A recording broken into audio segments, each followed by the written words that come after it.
na niwe sehemu ya baraka ya semina kwa siku hizi zote tutakazokuwa nazo. Amen.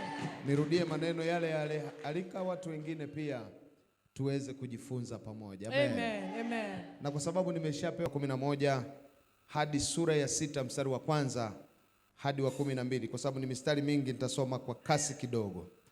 Biblia inasema, ambaye tuna maneno mengi ya kunena katika habari zake, na ni shida kuyaeleza kwa kuwa mmekuwa wavivu wa kusikia.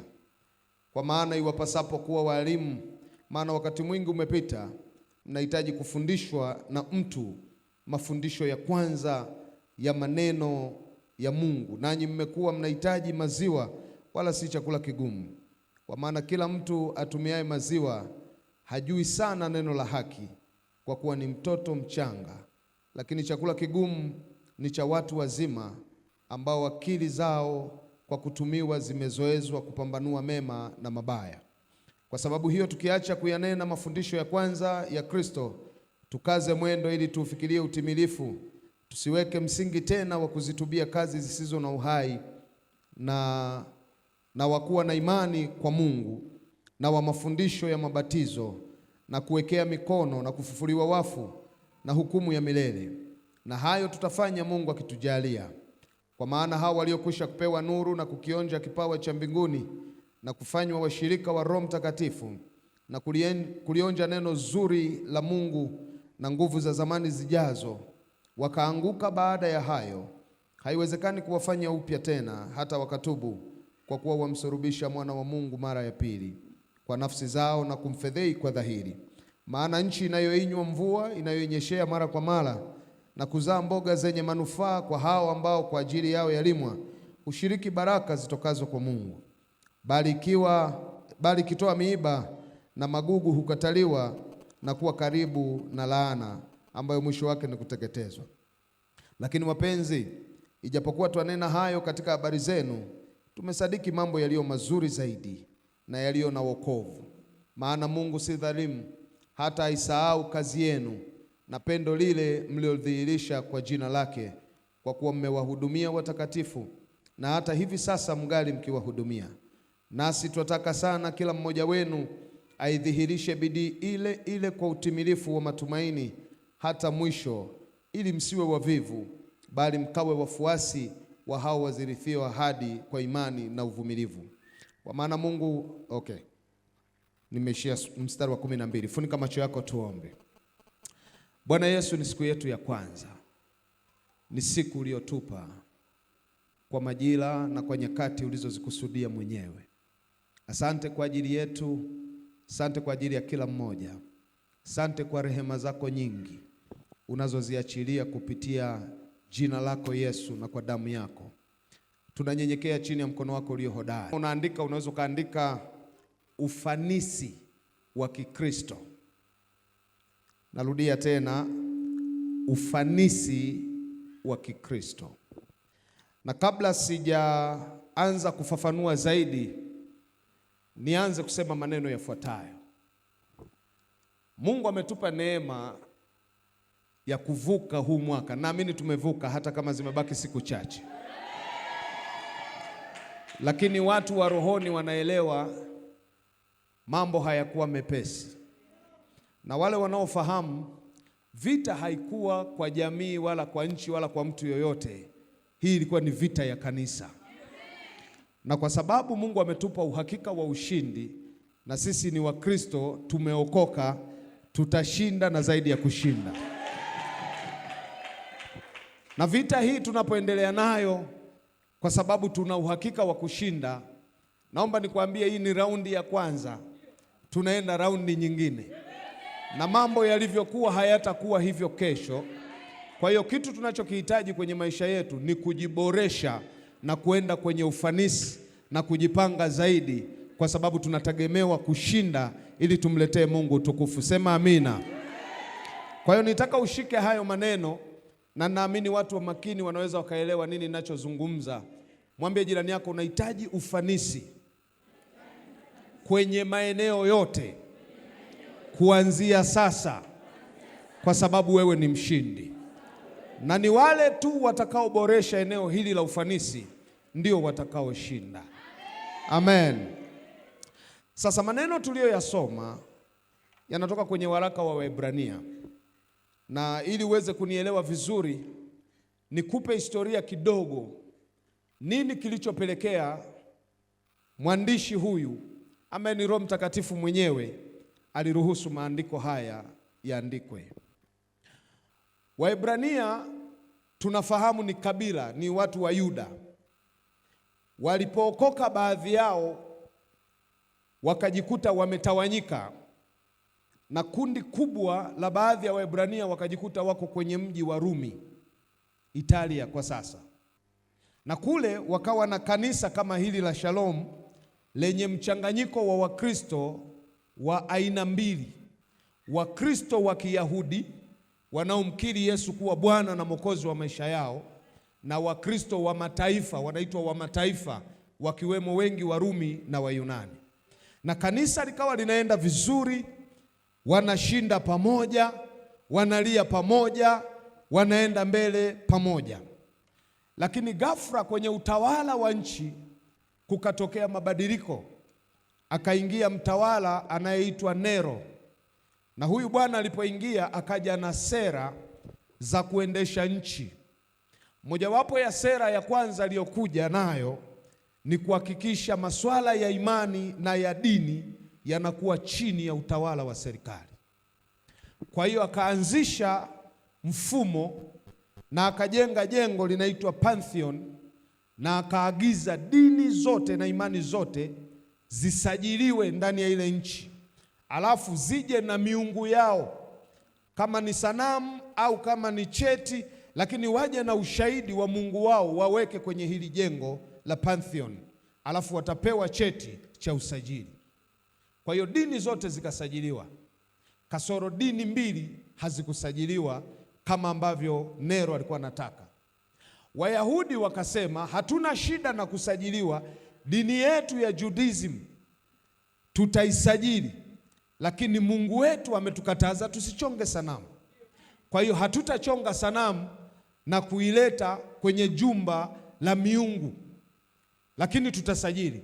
Kwa hiyo wakasajili dini ya Kiyahudi inayoongozwa na Biblia, Agano la Kale kwa maana ya Torati, na wakaanza kuruhusiwa kuabudu kwa mujibu wa sheria ya imani yao. Lakini kundi la pili lililogoma kabisa hata usajili ni kundi la Wakristo waliookoka. Wakasema hivi, sisi hatutasajiliwa kwa sababu sisi sio dini. Ukristo ni mahusiano kati ya sisi na yule tunayemwamini kwa maana ya Yesu, na hakuna mahali popote unaweza ukasajili mahusiano. Kwa hiyo wakagoma kusajiliwa, na kile kitu kikawapa shida kidogo, kwa sababu walishindwa kuwadhibiti ili walazimishe kusajiliwa.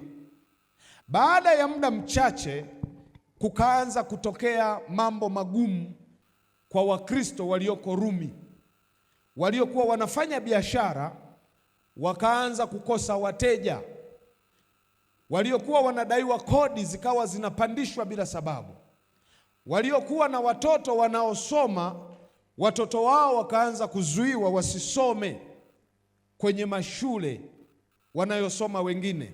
Kwa hiyo maisha ya Wakristo waliookoka yakaanza kuwa magumu sana, tofauti na watu wengine. Kwa hiyo ikawa ni hali ya kanisa ngumu kidogo kwa Mkristo kuliko mtu mwingine yoyote. Na kwa sababu maisha yalishaanza kuwa magumu, Wakristo wa Kiyahudi wanaoitwa Waebrania wakagundua kwamba kwanza wako ugenini kwenye nchi ya watu, japokuwa wako kanisani, lakini mambo ni magumu. Wakaanza kutafuta mbinu za kujinusuru ili maisha yaende, na ili wajinusuru wakaona njia rahisi ni bora warudi kwenye dini yao ya Kiyahudi, wakajiunge kule, kwa sababu Mungu ni yule yule, vitabu tunavyotumia ni vile vile. Kwa hiyo wakapata hiyo idea waliloliweka ni kwamba tunataka ili tuwapokee, mumkane huyo Yesu mnayesema ni Bwana na Mwokozi wa maisha yenu. Kwa hiyo baadhi ya waliookoka wakapata shida, wanamkanaje Yesu? lakini maisha wanayataka, na wengine wakaanza kuyumba. Wakiwa katika kuyumba hapo katikati, ndipo Roho Mtakatifu akaliona hilo jambo, akamuinua mtumishi wake ambaye hatumjui ni nani, japokuwa wengi wanafikiri ni Paulo, lakini huu sio mwandiko wa Paulo. Aandike waraka kwa Wakristo waliookoka wa Kiebrania, ndio ukaitwa waraka kwa Waebrania, ili kuwaonya wasirudi nyuma. Tuko pamoja mpaka hapo? Na nataka niende taratibu, alafu nielewe. Bado sijakuambia hiki kipengele kinaitwaje somo la leo, lakini somo la semina ni ufanisi wa nani? Wa Mkristo. Kwa hiyo akaandika, na ukiusoma waraka wote wa Waebrania vizuri ukatulia, utakuja kugundua miongoni mwa maneno anayowahusia sana ni kwamba Yesu mliye naye ni bora sana kuliko kitu chochote. Na amempamba Yesu, amemuinua Yesu, amemsema Yesu kwa viwango ambavyo naweza kuthubutu kusema hakuna kitabu chochote ndani ya Biblia kimemwelezea Yesu kwa undani kama waraka kwa Waebrania. Na lengo lake anataka kuonyesha ufanisi, ukamilifu, ubora na uzuri wa Yesu. Hivyo wanapaswa kumshika huyu Yesu. Na ili waweze kuelewa, akajaribu kutafuta vitu ambavyo ni bora sana kwa Wayahudi kwenye masuala ya imani. Akagundua Wayahudi wanatumia pia Biblia hii Agano la Kale, na lina vitu bora ndani yake ambavyo Wayahudi wanaamini ukivipata hivyo vitu ni kama vile tayari wewe umepata ukamilifu, umepata ufanisi. Kwa hiyo kuanzia sura ya kwanza mpaka sura ya 13, kitabu kizima, waraka mzima wa Waebrania, analinganisha vitu bora vya kiwango cha juu vya imani ya Kiyahudi kulinganisha na Yesu, alafu akampata Yesu ni bora kuliko vitu vyote.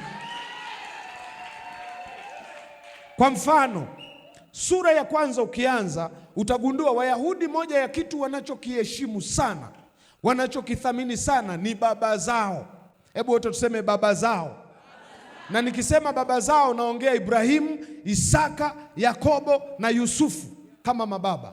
Wayahudi wanawaheshimu hawa mpaka wanafika mahali hata wakiomba wanamuita Mungu, Mungu wa baba zetu wa Ibrahimu, wa Isaka na Yakobo. Lakini mwandishi anasema sasa hivi kibao kimebadilika. Mungu zamani za wale baba zetu alisema na sisi kwa njia nyingi na kwa namna nyingi, lakini mwisho wa siku hizi amesema na sisi kupitia mwana aliyemweka kuwa juu ya vitu vyote.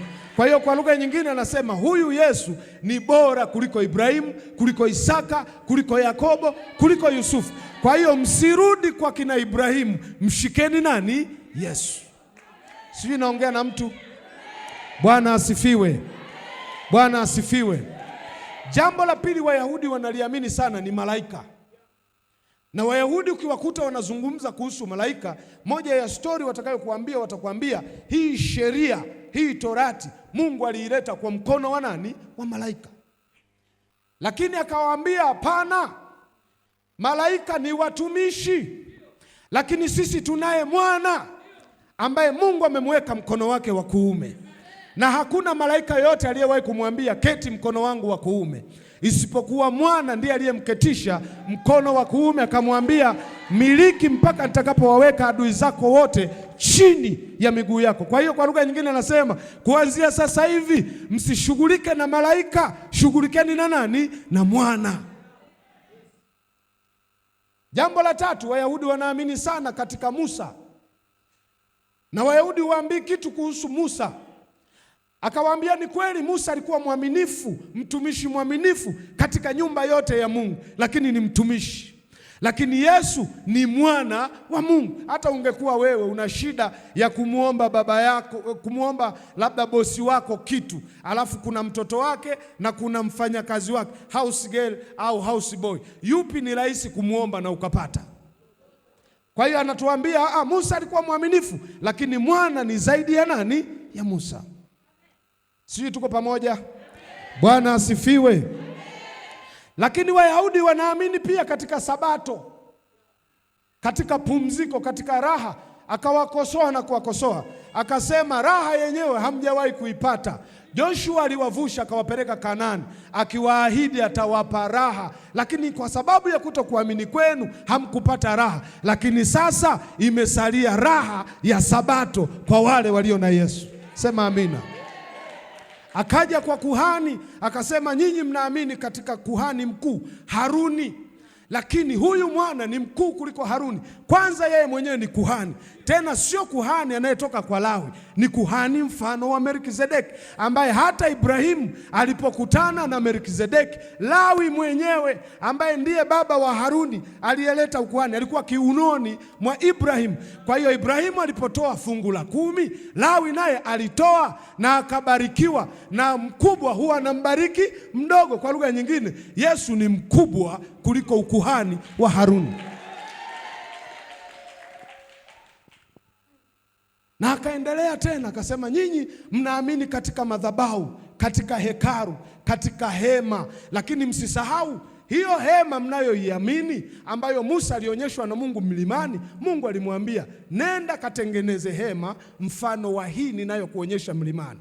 Maana yake iko hema, iko madhabahu mbinguni, na mhudumu wa madhabahu hiyo ya mbinguni ni Yesu aliyeenda kwa damu yake yeye mwenyewe, na yuko mbinguni kwenye hema iliyo bora zaidi kuliko hema hii inayotengenezwa kwa mikono. Kwa hiyo kwa lugha nyingine, tumepata mjumbe au mhudumu wa hema iliyo bora zaidi, na si mwingine, ni Yesu aliyeko mbinguni. Sema amina. Na akaja mpaka kwenye dhabihu, akasema yeye dhabihu yake ni bora, aliitoa mara moja tu na imekuwa bora milele kwa wokovu wa milele. Lakini hii dhabihu ya kina Haruni inatolewa kila mwaka. Kwanza kuhani mwenyewe ana dhambi, anatakiwa kutoa dhabihu kwa ajili yake kila siku na kwa ajili ya watu wengine. Lakini huyu alijaribiwa katika mambo yote pasipo kutenda nini? Dhambi, na akaichukua damu kwa njia ya mwili wake, akatuanzishia njia inayopita kwenye pazia. Hivyo amekuwa mjumbe wa agano jipya na damu ya kunyunyiza. Sisi tunaongea na watu. Bwana asifiwe. Bwana asifiwe. Na hakuishia hapo, akasema mlipokea agano linaloitwa agano la kale, lakini huyu amekuja na agano jipya. Na ukisikia habari ya jipya, elewa la kale li karibu na kuchakaa, na lolote lilo karibu na kuchakaa liko karibu na kupotea. Maana yake tunalo agano bora zaidi. Hivi naongea na watu mundani. Na akaendelea tena, tayari hapo nimeshafika sura ya 10. Akaendelea akasema, nyinyi mnawaamini mashujaa wa imani. Ndio maana ukisoma mashujaa wa imani sura ya 11 yote ni mashujaa wa agano la kale, ambao anasema pamoja na kwamba sheria ilikuwepo, pamoja na taratibu za ibada zilikuwepo, pamoja na mifumo ya kunyunyiza na ya madhabahu ilikuwepo, lakini hawa jamaa waligundua siri, wakagundua ili wakubwa sana. Nyinyi tayari pamoja na kwamba mko duniani, mmeishaenda umbali mrefu, mmefikia mpaka kusanyiko la mbinguni katika ule umoja wa watakatifu, na mmezungukwa na wingu kubwa la mashahidi. Kwa hiyo muwe makini, angalieni mnavyopiga mbio zenu, kwa sababu lazima mpige mbio kwa saburi. Alafu akawakumbusha huyo Mungu mnayemcha, muwe naye makini, ni Mungu ambaye ni moto ulao. Lengo lake anawaonya wasirudi nyuma. Mwambie jirani yako, hautakiwi kurudi nyuma, unatakiwa kwenda mbele. Hautakiwi kurudi kwenye udhaifu, unatakiwa uende kwenye ufanisi. Na mojawapo ya maneno anayowaonya, alipofika sura ya 5, kuna vitu alivyoongea kuhusu Yesu, alafu kama anasikitika, anasema tuna mambo mengi ya kuwaambia kuhusu habari za huyu Yesu, lakini bahati mbaya mmekuwa wavivu wa kusikia. Anasema mmekuwa wavivu wa kusikia. Mpaka sasa hivi, tangu mmekuwa wa Kristo, mlitakiwa muwe waalimu, lakini mpaka sasa hivi mmekuwa watoto wachanga. Bado hamkiwezi chakula kigumu, bado mnahitaji maziwa. kwa sababu mmekuwa wavivu wa kufanyaje? Wa kusikia.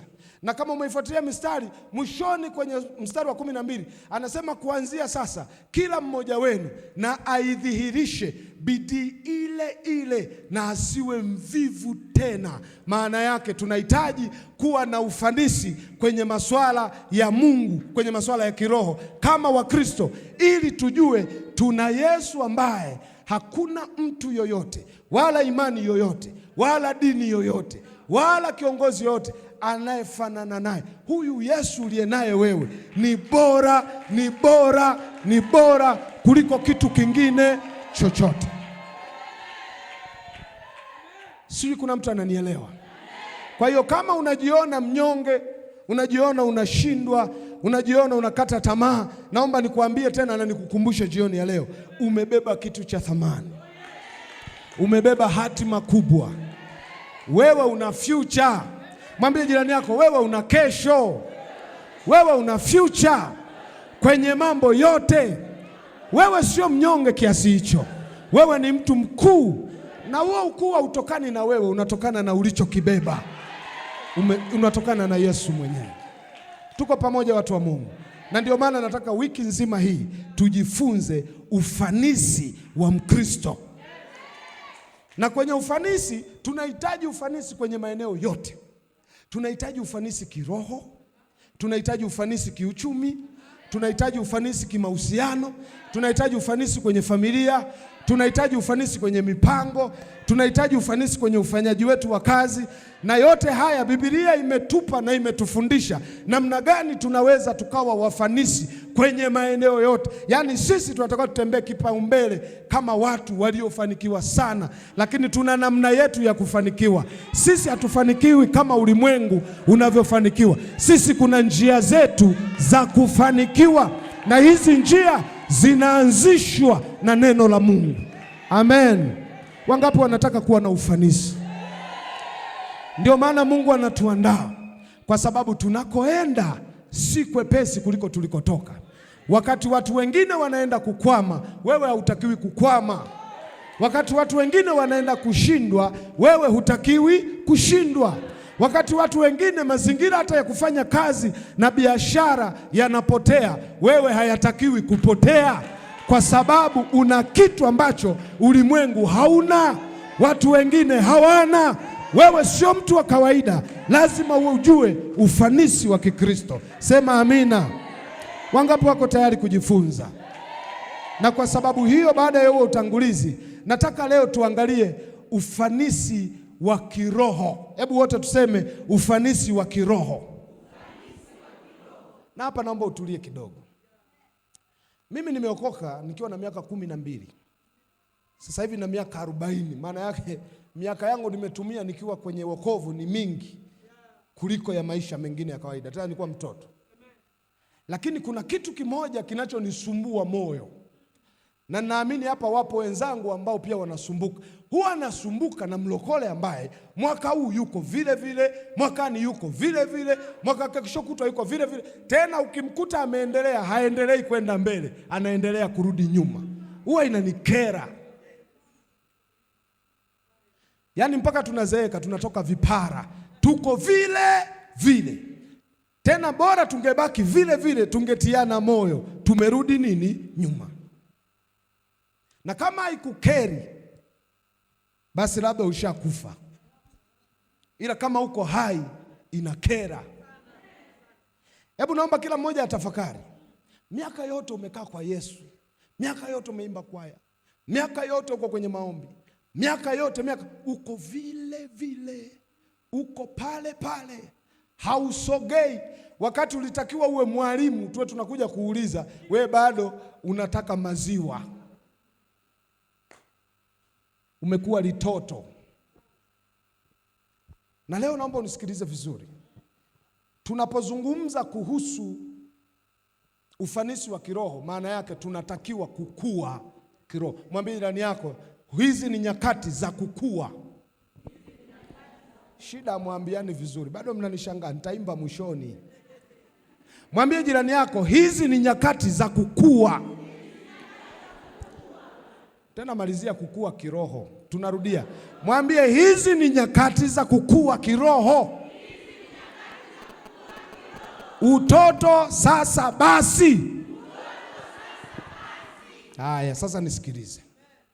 Hakuna aibu kubwa na kashfa kama mtu kuzaliwa alafu akadumaa.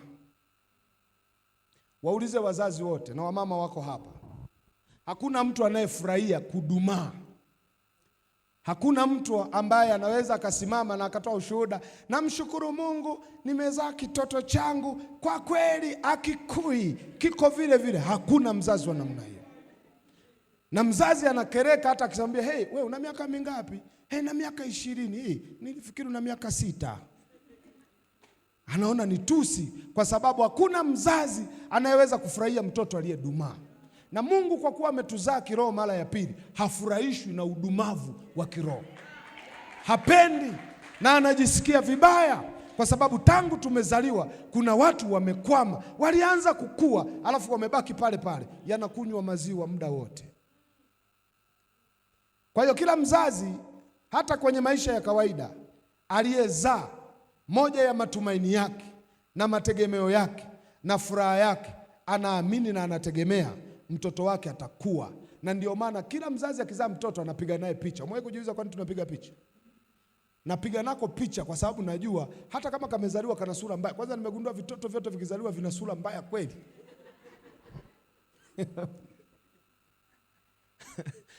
Kabinti kangu wani nikikaangalia kanachekaga. Jana nilikuwa nakatania nakaambia, yaani sasa hivi unalinga utafikiri sio wewe, huyu hapa. Vitoto vyote vinazaliwa, lakini kwa nini tunapiga navyo picha? Vinakuwa vidogo, vinakuwa vieleweki, vinakuwa na sura mbaya. Tunapiga navyo picha kwa sababu tunajua hili tukio la hii hali vilivyopo sasa hivi, kesho havitakuwa hivi, vitakuwa. Kwa hiyo haijalishi anaonekanaje, lakini kesho tunategemea atakuwa mdada, atakuwa mkaka, atakuwa mbaba, atakuwa mtu mzima, na ndio maana tunapiga picha. Tuko pamoja? Sasa mtoto pia anapokuwa, utakuja kugundua tena kwenye hali ya kawaida ya kibinadamu. Sisi wote tulioko humu ndani tuko hapa kwa sababu tumekuwa. Naongelea kimwili sasa. Tuko hapa kwa sababu tumefanyaje? Tumekuwa. Na wengi hapa tumekuwa wahanga wa kukua kwetu. Matatizo yote ya binadamu unayoyaona hapa, hata kanisani, bishop, ukiona watu wanasumbua, wakati mwingine wa kuwasamehe ni makuzi. Yani kuna watu unakuta ashikiki, inabidi umsamehe, useme tu huyu amekuwa vibaya. Hasikii, haelewi, ukimwambia huku anatokea kule. Ni shida ya makuzi. Mwambie jirani yako, shida ya makuzi. Na sisi wote hapa ni wahanga wa kukua kwetu. Naomba nikwambie kidogo, mtoto anapokuwa mdogo huwa anaaminigi kila kitu, anaaminigi kila mtu. Hata sisi, yani unavyotuona hata hizi sura, mimi naaminigi hizi sura sio zetu. Ni majanga ya kukua kwetu.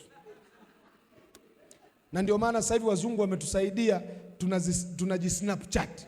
Ile sura ukijiedit ndio yako. Hii nyingine tulionayo sasa hivi ni sura za uhanga wa makuzi. Kuna mambo yamepita hapa katikati yamevuruga sura zetu. Hizi sio sura zetu. Kwa hiyo nakutia moyo, ukipiga kapicha kako kakaedit, usijisikie vibaya, posti. Mtu akisema, hey, unaonekana kama mtu, mwambie ndio mimi huyu. Haya mengine ni fujo tu za uyole hapa. Bwana asifiwe. Mtakubaliana na mimi wote kwamba sasa hivi kutokana na makuzi yetu yalivyoenda mpaka tumekuwa watu wa tahadhari. Sasa hivi kwenye huu umri huwezi ukaniambia kuna mtu anayeamini kila mtu. Kuna watu mmejifunza kwa makosa. Ndio maana vilio vingi, nilimwamini sana, akauchukua moyo wangu, akaudunda dunda. Sasa hivi umpi mtu kijinga jinga nini? Moyo. Kwa sababu umekuwa mhanga wa kukua kwako. Ndio maana hata kuhagi sasa hivi tunahagi huku tuko chonjo. Unahagi mguu mmoja mweka huku. Kwa sababu watu wameshika mapanga. Tumeshuhudia. Na wengine tuliwapa vifua wakatugonga na misumari. Kwa hiyo tumekuwa wahanga wa kukua kwetu. Sasa kama tu hali ya kibinadamu, makuzi yana uhanga wake, maana yake hata kwenye mambo ya kiroho mambo yanaenda hivyo hivyo pia, lakini tunahitaji kukua, na huko nako kuzungumza kote ni kukua kwa jinsi ya mwili. Swali linakuja, vipi kuhusu kukua kwetu kiroho kwenyewe kukoje? Na hapa nataka nikufundishe kitu kama Yesu alivyowahi kufundisha. Sema amina.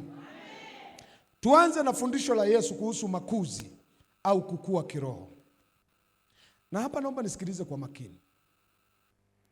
Biblia inapozungumza kuhusu kukua kiroho, kuna namna inafundisha, ni kama vile inataka kama inajichanganya, lakini nitakufafanulia leo haijichanganyi. Utakuja kugundua Biblia ina maneno yafuatayo, au niseme Biblia inatofautisha kati ya utoto wa kiroho na mtoto wa kiroho. Sijui kama imeeleweka hiyo lugha. Bwana asifiwe. Mbona amina zimepungua? Bwana asifiwe. Ukisikiliza Biblia inapozungumza kuhusu kukua, inatuita sisi wote ni watoto wachanga, lakini wakati huo huo kuna wakati inazungumza inataka tuwe watoto ili tukue kiroho, alafu kuna wakati inasema tusiwe watoto. Ni kama vile inajipinga, lakini inachojaribu kusema yenyewe inatofautisha utoto wa kiroho na kuwa mtoto wa kiroho au kuwa mtoto wa Mungu. Hebu sema utoto kiroho na kuwa mwana wa Mungu au kuwa mtoto wa Mungu. Kwa hiyo unapoiona inasema tuwe kama watoto wachanga, maana yake tuwe kama watoto wa Mungu. Na unapoiona inasema acha utoto wa kiroho, hapo si imeeleweka? Mwambie jirani yako utoto basi. Na hapa nazungumza utoto wa kiroho. Na huu utoto hauangaliagi umri. Kuna mijitu unaweza kushangaa limezeeka mpaka lina mvi, lakini ni litoto. Alafu kengine unakakuta kameokoka karibuni, kana umri mdogo, lakini ni mkubwa, amekuwa, amekomaa kiroho. Kwa tukifika kwenye masuala ya kiroho, usituletee stori za sisi tuliokoka mwaka 89 kwenye mkutano wa fulani. Kama bado una utoto wa kiroho, utoto sasa basi. Si unanielewa? Na ni lazima tukue. Mwambie jirani yako lazima tukue. Sasa tuanze, nafikiri nianze kuchambua. Biblia inakataza tusiwe watoto kiroho, tusiwe na utoto kiroho.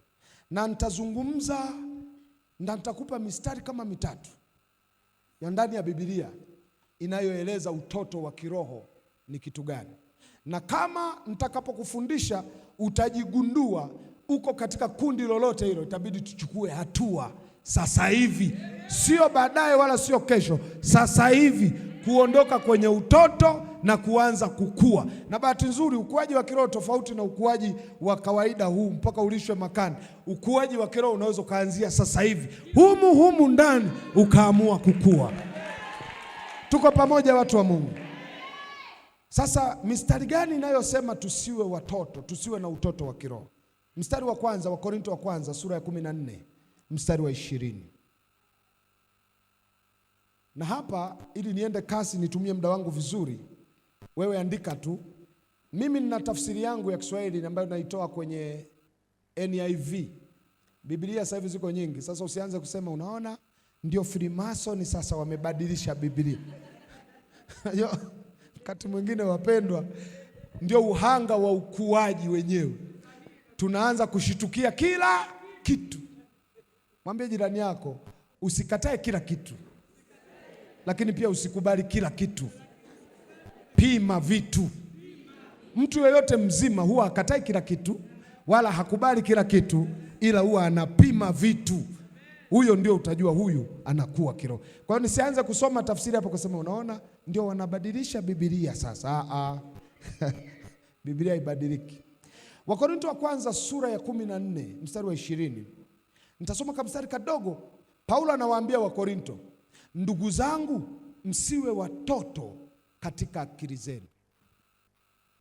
Na hapo Paulo alikuwa anawafundisha kuhusu karama za rohoni. Wote tuseme karama za rohoni na matumizi yake. na karama aliyokuwa anaisema zaidi ni kunena kwa lugha. Na ukisoma kuanzia sura ya 12, sura ya 13 na sura ya 14 ambako ndiko kuna huu mstari, amezungumza kawafundisha vitu vingi. Ni kama alikuwa anaandika mpaka anakasirika, anaona hawa majamaa ni kama waelewe, asema acheni utoto, msio watoto kwenye akili zenu. Alafu hawa wanaowaita watoto, unajua tabia yao ilikuwa ni nini? Wakorinto ndio kanisa ambalo lilikuwa na vipawa na karama za kiroho kuliko kanisa lolote ndani ya Biblia.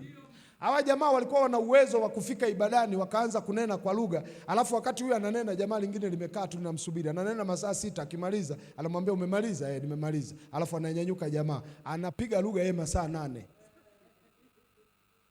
Kwa hiyo mko mkifika ibadani vipawa na karama vinashindana. Kwa hiyo ukifika kwenye ibada unaweza ukafikiri ni wa kiroho sana, wamezama sana, wako vizuri sana. Lakini Paulo anakuja kuwakosoa, anasema huo ni utoto, msiwe watoto kwenye akili zenu. Sasa jiulize, kama hata huu Paulo anaita utoto, wewe hata kunena tu kwenyewe haupo. Sasa sijui tukuiteje? Ni mimba uko tumboni, mimba changa au mimba iliyoharibika? Hivi kuna mtu ananielewa nini ninachosema? Na yeye utoto anaouita ni utoto wa kutumia karama za kiroho bila upendo. Yaani unafanya huduma, unatumia karama na vipawa alivyokupa Roho Mtakatifu. Sio kwamba unatumia kipepo, ni karama kabisa ya Roho Mtakatifu, lakini unafanya kwa ajili yako wewe, sio kwa ajili ya kujenga mwili wa nani? Wa Kristo. Yeye anaita huo nini? Ni utoto. Jambo la pili, kutumia hizo karama kufanya au kunena pasipo utaratibu na kutii mamlaka ya kanisa, yeye anaita nini? Ni utoto. Hivi una habari mtu aliyejaa Roho Mtakatifu hata akifurika namna gani, akisimama mtumishi akasema naomba tutulie tusome matangazo, huwa anatulia? Ila akiwa mtoto huwa atasubiri muda mmenyamaza, yeye ndio analianzisha. Na ndio maana Paulo akawaambia, sikilizeni, mimi Paulo nanena kwa lugha kuliko nyinyi nyote. Lakini naomba nikwambie, hawakuwahi kumwona Paulo akinena kwa lugha ibadani. Unajua anachowaambia? Hasemi kunena kwa lugha ibadani ni vibaya, ila anawaambia kwa lugha nyingine, kwanza nyinyi mnanena mkiwa hapa, mkiwa nyumbani kwenu peke yenu kwenye maombi yenu hamneni. Huo akauita nini? Ni utoto. Kwa hiyo kwa lugha nyingine anasema hivi, kama mnataka kunena kwa lugha, neneni zaidi mkiwa peke yenu kwenye maombi yenu binafsi, kwenye wokovu wenu binafsi, ambapo hakuna hata wakukushangaa kusema fulani amezama sana. Yaani kuwa na maombi zaidi kwenye maisha binafsi, kuwa mtoaji zaidi kwenye maisha binafsi, kuwa mwema zaidi kwenye maisha binafsi, kuwa mfungaji zaidi kwenye maisha binafsi. Andaa ratiba zako binafsi zaidi ziwe nyingi kuliko ratiba za hapa. Ukifanya hapa kama kule hupo, wewe ni litoto na unaigiza. I wish Paulo angekuepo sasa hivi, sijui angetuitaje. Sisi huku tuna mabongo movie, yanaitwa mabongo movie ya kiroho, maigizaji. Bwana asifiwe. Na Mungu atusaidie. Bahati nzuri ninayezungumza hapa si Niambwene. Wapendwa, ni waigizaji siku hizi. Siku moja niko Dodoma, tunaendelea na kongamano la maombi. Unajua kuna wakati tunaitaga wingu linakataga.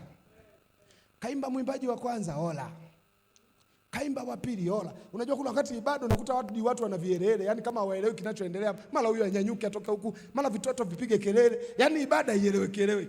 Mimi nikawa najifariji kwa namna nilivyojiandaa, nikisimama wingu litashuka. Niliposimama mimi ndio pakawa pakavu kuliko wenzangu wote.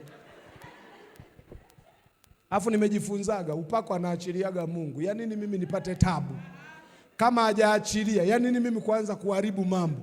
Nikamuita na mimi dogo mmoja, nikamwambia bwana mdogo, njoo endeleza wingu. Eti namwambia endeleza wakati hata kuwepo halipo. Naye akasimama.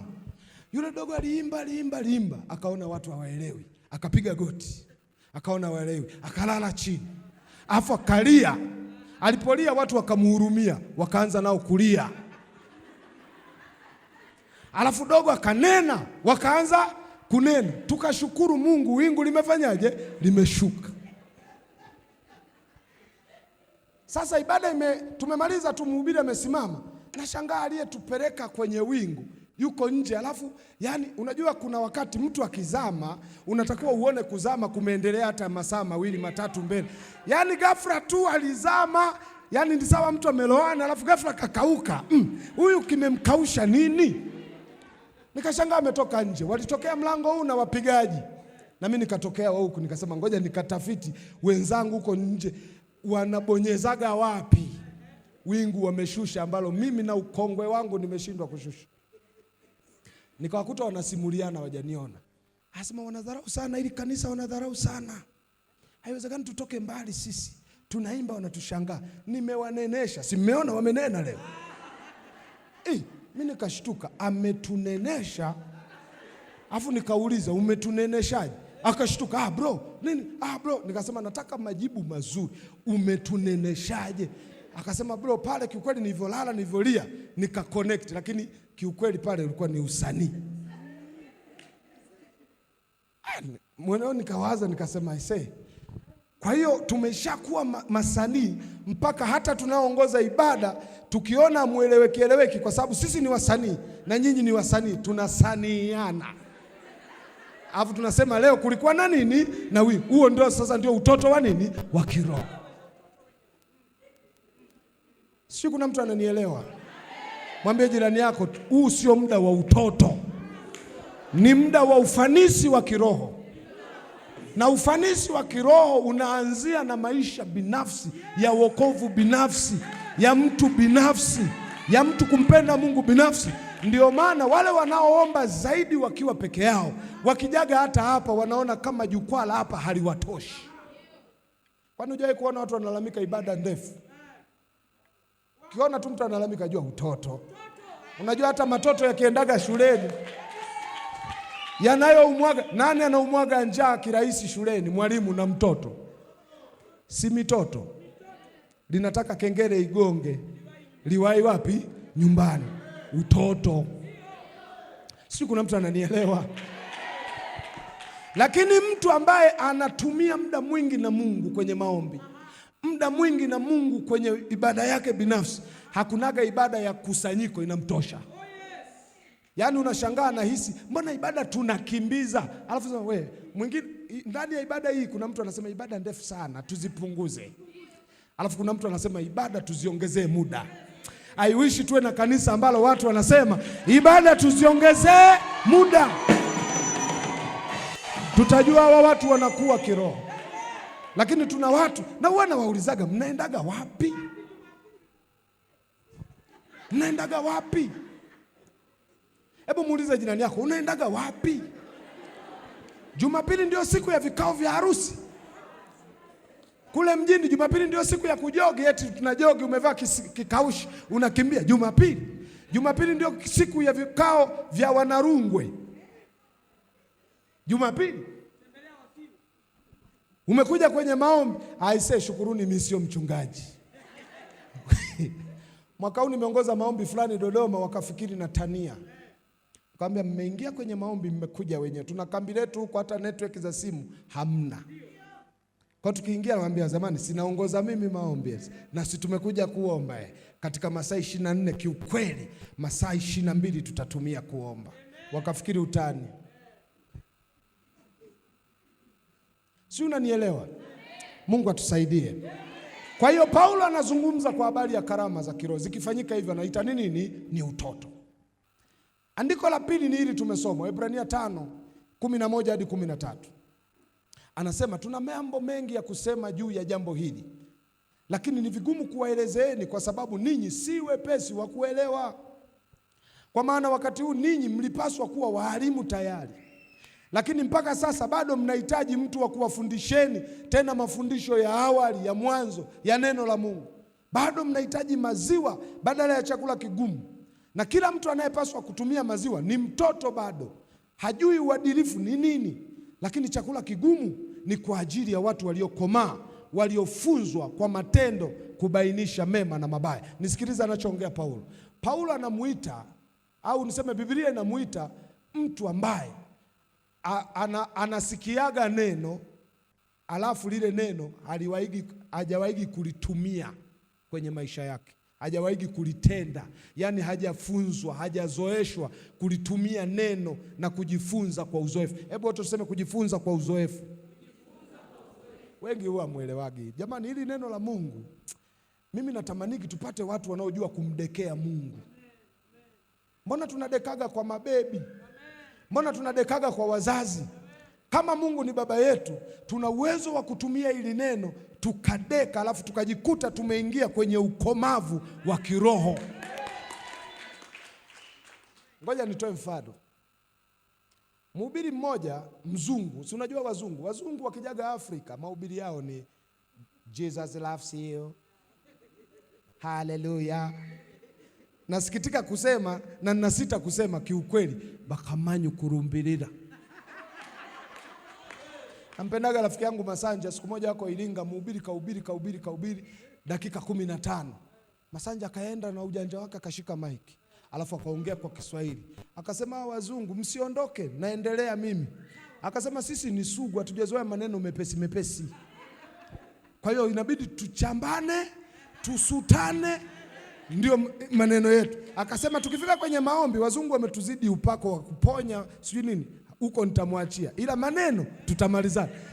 Na unaweza amini mpaka kesho ule mzungu akijaga anahubiri dakika 5, anamwachia Masanja lisaa, alafu anakuja kuombea mwisho. Sasa nikawa najiuliza siku moja, hawa watu mbona wana uwezo wa kusoma neno kwa lugha nyepesi, na akakwambia you are healed, alafu nashanga umepona kweli. Njoo sasa sisi kikwetu, pepo lenyewe tunalichanganya. Mmoja analitoa, mwingine anamwambia usitoke kwanza, jieleze. Mwingine anasema usiseme chochote, mpaka tunalivuruga. Sasa linaamua kutulia, litaanza tena kesho. Nafikiri tunafanya utoto mahali, hatujajifunza kulichukua neno la Mungu na kulileta kwenye uzoefu ili likatupa matokeo.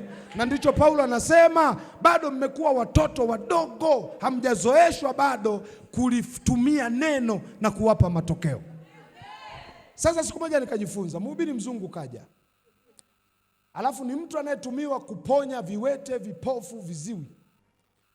Alafu akasema, Jumatatu sitaombea, Jumanne sitaombea, Jumatano sitaombea, Alhamisi waleteni wagonjwa wenu, na nimetoa hizi siku, hata kama wako mikoani watumieni nauli waleteni.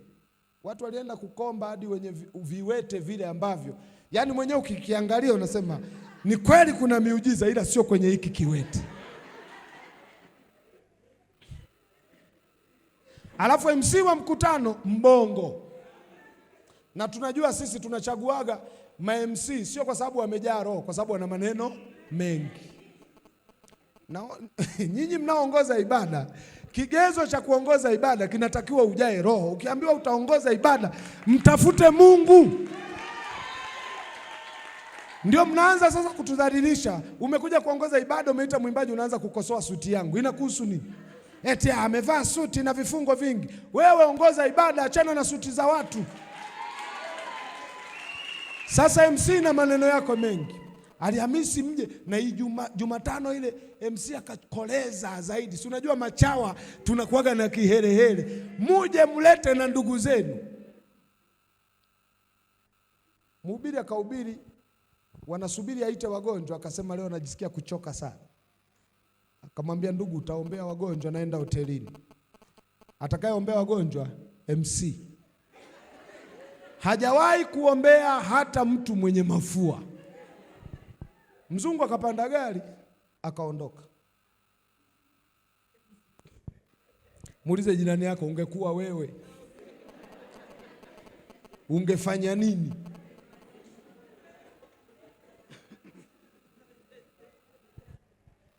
Huyu jamaa akaamua kufanya ujanja, lakini kwenye kufanya ujanja Mungu akamfundisha kitu. Kinachofanya sio wewe, ni neno la Mungu. Anayetenda sio wewe, ni neno la Mungu. Mojawapo ya utoto wetu ni kufikiri chochote tunachoweza kufanya ni kwa ajili yetu na sisi ndio tunafanya. Na kwa sababu hiyo tunaanza kupata mashaka, hatulichukui neno na kulileta kwenye matendo, tukiwaza, je, lisipotokea yanakuhusu nini? Kikitokea ni cha Mungu, kisipotokea ni cha Mungu, kinakuhusu nini? Sasa yule jamaa akafanya ujanja ufuatao. Kwanza akawakadiria viwete waliokuja, akagundua kuna anao wa mudu. Unajua kuna miujiza ya siku hizi, unaweza hata ukaigiza magongo, kamwambia unamtafuta yule ambaye angalau hajapinda sana. Unamwambia achia gongo, alafu anatembea, muujiza huku mtume. Muujiza. Lakini kuna ambaye huwezi ukaigizia. Unajua hapa nikijichanganya nimeliwa. Alafu jamaa akamuona kiwete mmoja, sio tu kiwete, ana kamguu kembamba, anakuja. Alafu yeye akatishika na yule, na ameahidi watu. Kwa hiyo akatumia ujanja, akasema hivi, muda umeenda na nguvu za Mungu ziko hapa. Sasa atakayepona ni yule atakayekuwa amechangamka. Nitahesabu mpaka 3. Ukichelewa, muujiza umekupita. Kwa hiyo nikisema 3, uliye kwenye wheelchair nyanyuka, kimbia. Usiponyanyuka, muujiza umepita. Ili hata wasiponyanyuka aseme alichelewa kufanyaje? Kunyanyuka. Ndio akili yako. Kwa hiyo akahesabu 1, 2, alipohesabu 3, anaangalia, anashangaa wheelchair moja haina mtu. Alafu ni wheelchair ya yule aliyekuwa anamuogopa zaidi. Ndio kanyanyuka wa kwanza, kapona. Sio, unanielewa? Alafu kuanzia hapo akaanza kupata uzoefu na kujua kumbe sio kazi yangu kumkadiria Mungu atafanyaje. Kazi yangu ni kumwamini Mungu na kulileta neno kwenye matendo. Alafu Mungu atafanya, akiamua sawa, asipoamua sawa. Sio, kuna mtu namuelewa? Kuna mtu ananielewa? Sasa ukiwa mtoto utakuwa unabaki tu na maandiko na maneno na theory. Unajua Bwana ni mponyaji. Oh, Yesu ni muweza. Yesu ni muweza. Baba, imeishia hapo. Hata mimi niliwahi kunitokea siku moja. Mimi nimekwambia nimekoka mdogo. Kipindi hicho nafanya mikutano ya fellowship. Tuliendaga kwenye kakijiji fulani kako, ukifika Tukuyu unaingia ndani huko. Tukapelekwa tukashuhudie nyumba kwa nyumba, na unatakiwa ulete ripoti baadaye. Na aliyekuwa anatusimamia mwenyewe mbabe anasema, ole wenu usije na mtu hajaokoka. Nyumba ya kwanza hajaokoka, nyumba ya pili hajaokoka, nyumba ya 3 hajaokoka, ya 4 hajaokoka. Tukajikuta kundi letu hatuna aliyeokoka hata mmoja. Tunaenda kusema nini?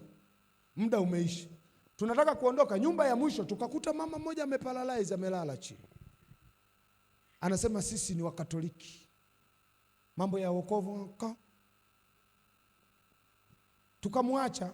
Alafu tunatembea hivi, tunatembea. Roho Mtakatifu akatusemesha. Mimi nilikuwa kadogo, alafu niko na mama mmoja, mdada, alikuwa mdada mtu mzima. Tunatembea, tukasimama wote kwa pamoja, tukaangalia na usoni, tukasema tungemuombea, tukaongea kwa pamoja. Alafu tukageuka, tukamfuata, tukuombee. Akasema haina shida, maombi sawa, ila kuokoka hapana. Na yule mama alikuwa anauguzwa na mtoto wake. Yule ni bibi anauguzwa na mtoto wake ambaye ni mama, mtu mzima. Tukasema tukuombee. Tukaanza kuomba, kwa jina la Yesu uwe mzima. Sasa wakati tunasema uwe mzima, sisi unafikia hata uzima tunauona kuna mahali utatokea? Ila neno tunalo, maandiko tunayo, swaga tunazo, lugha tunazo, mikogo tunayo, lakini kuamini muujiza utatokea hapa kwa aliye paralyze, sisi hiyo biashara haipo. Lakini tumemwambia kwa jina la Yesu inuka uwe mzima. Si nikashangaa mama kanyanyuka kujuu. Alipokaa mimi ndio nilikimbia, nikamkaba, nikamrudisha. Mama kanyanyuka mara ya pili. Sasa aliponyanyuka mara ya pili, yule anayemuuguza kaanza kulia. Kwa nini analia? Yule mama ana mwaka mmoja, anageuzwa. Kwa hiyo yeye kitendo cha kunyanyuka, alafu anaombewa na tuvijana tudogo. Nilikuwa na miaka 14, 15, yani amenyanyuka. Alafu nikamwambia yule dada, pepo hilo shika miguu. Tukamkandamiza yule mama pale asinyanyuke. Unajua yule mama alitukana, akasema kijana pumbavu, niachie. Na mimi nasema usisikilize maneno, kamata pepo. Imagine mdomoni tunasema kwa jina la Yesu uwe mzima, inuka, lakini anapoinuka sisi swala la kuinuka hatukubaliani nalo. Kwa sababu ni nini? Utoto.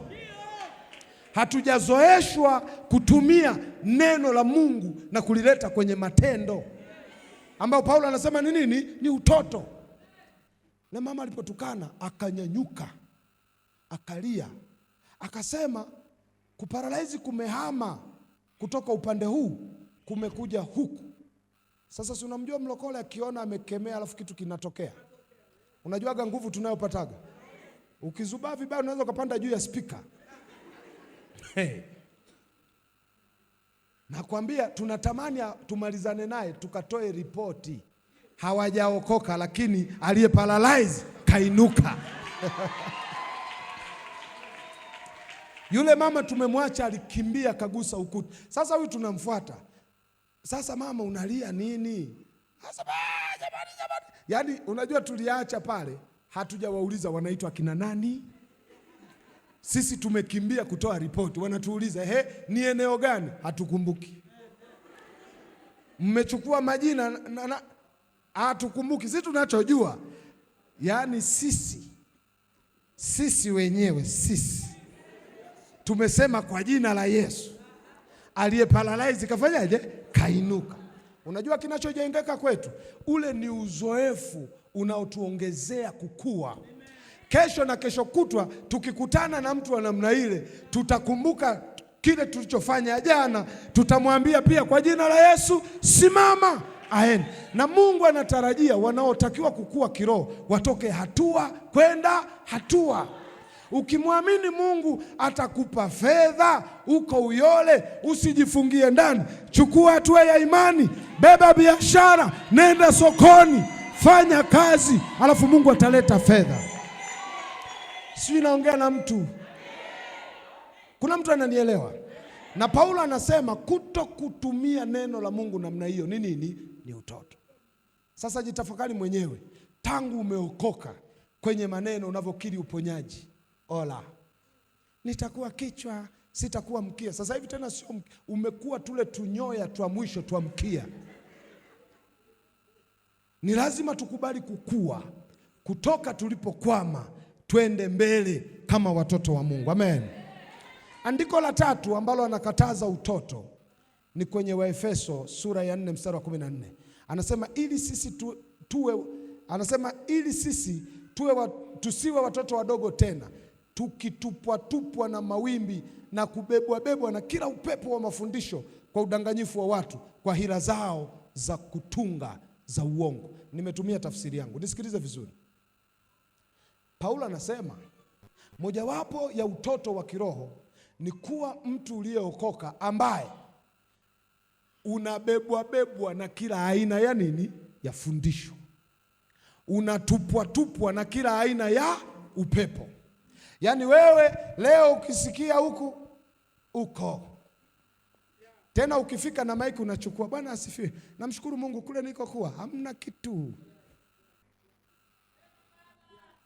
Siku moja mchungaji wangu nilimfuma ofisini, anapokea sadaka ya mama mmoja. Afule mama akamwambia hivi, ni kanisa ambalo hawakubaliki mambo ya mafuta na kukanyaga matope sijui na maji hawakubali. Sasa yule mama ameenda kwa mchungaji, amebeba sadaka, asema nimekuja kumshukuru Mungu kwa sababu Jumapili nilivyotoka hapa ulivyoniombea wewe, kichwa ndio kwanza pale unaposema kama mmeponywa tikisa kichwa, nikatikisa ndio kikao kinaniuma. Yaani anaambiwa pastor. Alafu nilivyotoka nikapita hapo nikakuta wanakanyaga cha kukanyaga, nikakanyaga nikapona. Kwa hiyo nimeleta sadaka. Alafu yule mama kaondoka. Na mimi kesi za hivyo siziachagi. Nikamwambia mzee, mbona hujamkemea sasa? Sababu kanisa lako haliamini katika hivi vitu. Akasema ambwene ukila na kipofu usimshike mkono.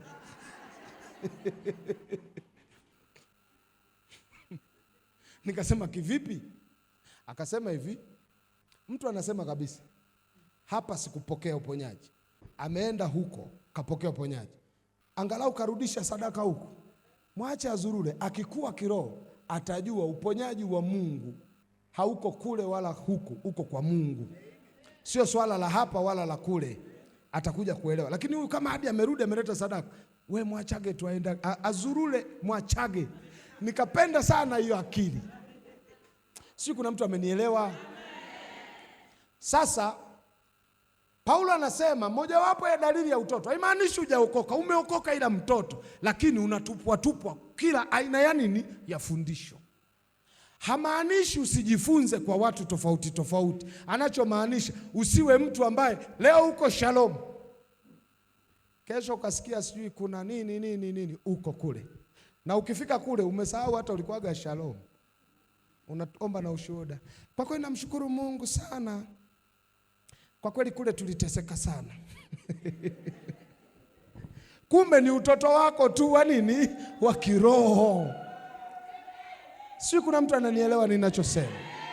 Bwana asifiwe. Kwa hiyo Paulo au Biblia inazungumza haya maeneo matatu, kwamba mtu yeyote akiwa hivi ana utoto wa kiroho.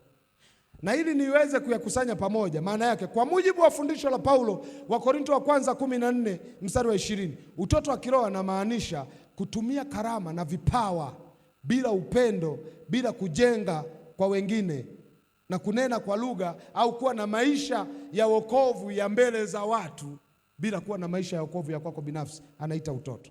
Na Waebrania 5:11 hadi 13, utoto wa kiroho ni kushindwa kulifanyia kazi neno unalojifunza, kwa kushindwa kupambanua mema na mabaya unayoweza kujifunza kutokana na uzoefu wa kuishi maisha ya matendo kwa kulitumia neno.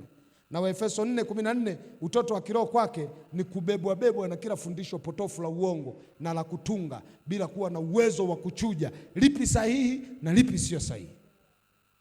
Kuna watu hawana chujio. Mwambie jirani yako, nunua chujio. Mwambie tena kwa nguvu, nunua chujio. Jamani, tuko kwenye nyakati ngumu hujawahi kuona. Mimi ni mwimbaji, kila mwaka nazungukaga mikoa yote nchi, na nimezunguka kwa miaka yote 20 na ngapi ya maisha yangu ya uimbaji. Nimekanyaga madhabahu nyingine, yani mpaka wanaonipenda utashangaa wanapiga simu, mtumishi, ila huko kwa kweli hapana, umetukwaza. Hadi huku umeingia. Na huwa nawaambiaga usiige. Kila mtu apambane kivyake, usiige. Unajua tunaweza tukaja, kila mtu amekuja na sababu yake, na kila mtu ana nia yake. Ile sababu na nia ndio inaweza kukufanya utoke salama au usitoke salama. Sio, kuna mtu ananielewa?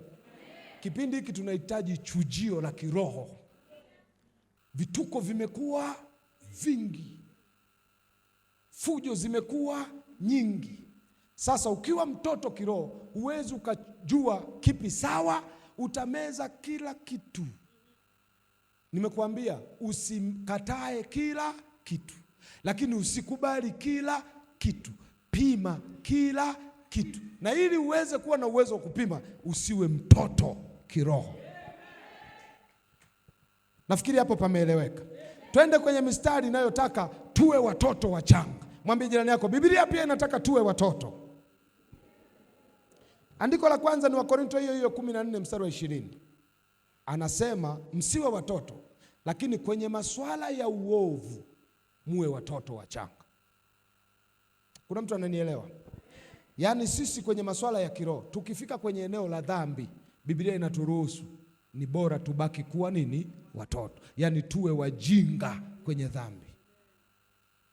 Tusiwe wajanja, tusiwe watundu, tuwe wajinga. Yaani acha watu watuite ni watoto, watuite hazimu kichwani, watupe majina yote watakayotuita. Tukifika kwenye dhambi tuwe maboya kama hazimu, lakini tunazo. Sijui kuna mtu ananielewa? Unajua shetani kuna akili moja anaitumiaga, wanakochomaga vizuri kitimoto ndiko wanauzaga bia. Na wapendwa, unakuta hatunaga vitimoto vyetu, na mlioko mnachoma kitimoto huku, tengenezeni kitimoto ya wapendwa hapa, tutakuja kununua. Siku moja nimejichanganya nasubiri kitimoto yangu, nikaagiza soda. Nikaja kugundua kitu cha tofauti. Alafu siku nikafurahi nikagundua kumbe mimi niko tofauti na watu wengine.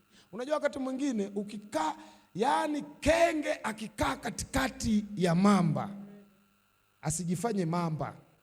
Kubali ukenge wako. Siku ndio nilipokuja kumbe mimi ni kenge katikati ya mamba. Nikaja kugundua wale wahudumu anayeagizaga soda hapewagi heshima yoyote. Yaani najibiwa tu ovyo ovyo. Huku natamani hata nimwambie hivi, wewe unajua mimi nani? Si unajua bongo ukiona kama upewe heshima yako unataka ujitangazie. Unajua unaweza kumwambia umewahi kusikia hata duniani itopita? Ndio mimi hapa. Lakini nikashangaa walevi hata anavyopelekewa, nikaanza kuwaza afu nika complain, mbona wale unawaheshimu sisi hautuheshimu? Afu baadaye nikajiuliza, nikasema hapa niko kwenye viwanja sio vya kwetu. Huu uwanja wa ugenini. Maana yake ni nini? Yule dada akiniangalia anaona litoto. Ndio Paulo anasema kwenye masuala ya dhambi kubalini kuwa watoto. Sio, kuna mtu ananielewa? Kwa hiyo Biblia inaturuhusu kuwa watoto wadogo kwenye eneo la dhambi.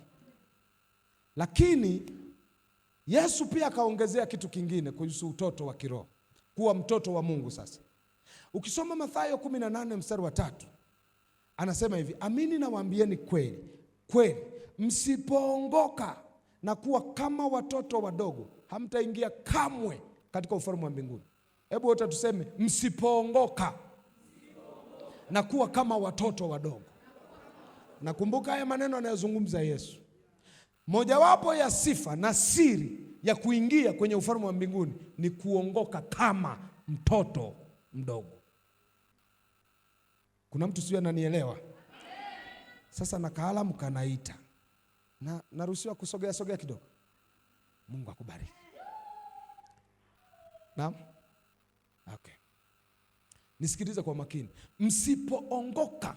Hebu tuseme msipoongoka. Kwa lugha nyingine anasema moja ya sehemu nzuri ya kuanzia kukua kiroho ni kukubali kwanza kuwa mtoto wa Mungu, kama ambavyo mtoto mdogo anavyoongoka. Sasa bahati mbaya watu wengi hili neno hawalijuagi kuongoka ni nini. Wangapi wako tayari kujifunza? Maana yake Yesu alichokuwa anasisitiza hapa ni hiki. Alikuwa anasisitiza umuhimu wa kuwa na sifa za mtoto mchanga, kama vile jambo la kwanza unyenyekevu, jambo la pili imani rahisi. Hebu wote tuseme imani rahisi. Na nitakwambia imani rahisi maana yake nini. Na jambo la tatu kutegemea Mungu kikamilifu. Sasa twende tufafanue. Uzuri Biblia ina tabia ya kujitafsiri yenyewe. Huku kuongoka Yesu anakosema tuongoke ili tuweze kuurithi ufalme wa mbinguni. Huku kuongoka na kuwa kama watoto wadogo ni kitu gani? Mathayo 11 mstari wa 16 hadi 19 Yesu mwenyewe akafafanua. Naomba unisikilize. Yesu anasema hivi kwenye Mathayo 11:16 hadi 19. Nitasoma kwa tafsiri yangu, wewe utasoma hiyo ya kwako, wote tunaongea ni lugha moja. Napendaga hiki Kiswahili chao kimekaa vizuri. Kizazi hiki nikilinganishe na nini? Kinafanana na watoto waliokaa masokoni wakiwaita wenzao na kuwaambia, tuliwapigia filimbi lakini hamkucheza, tuliwaimbia nyimbo za msiba lakini hamkuomboleza. Alafu akafafanua mstari wa 18, kwa maana Yohana Mbatizaji alikuja na akawa hali wala hanywi, nao wanasema amepagawa na pepo. Mimi mwana wa Adamu nimekuja ni kila na kunywa, nao wanasema mlafi na mlevi, rafiki wa watoza kodi na wenye dhambi. Sasa haya maneno Yesu anayoyazungumza hapa ndio alikuwa anafafanua nini maana ya kuongoka. Kuongoka kuwa kama watoto wadogo maana yake ni kukubali. Hebu wote tuseme kukubali. Kuwa na moyo wa ushirika na ushirikiano na unyenyekevu na imani na utegemezi kwa Mungu kama mtoto mdogo. Sasa nisikilize mfano aliyoutolea hapa. Wayahudi kipindi hicho watoto wao hawako kama watoto wetu sisi huku. Sisi mitoto yetu ikienda kucheza inatumia maputo, wanatumia nini vitu vingine? Mpira.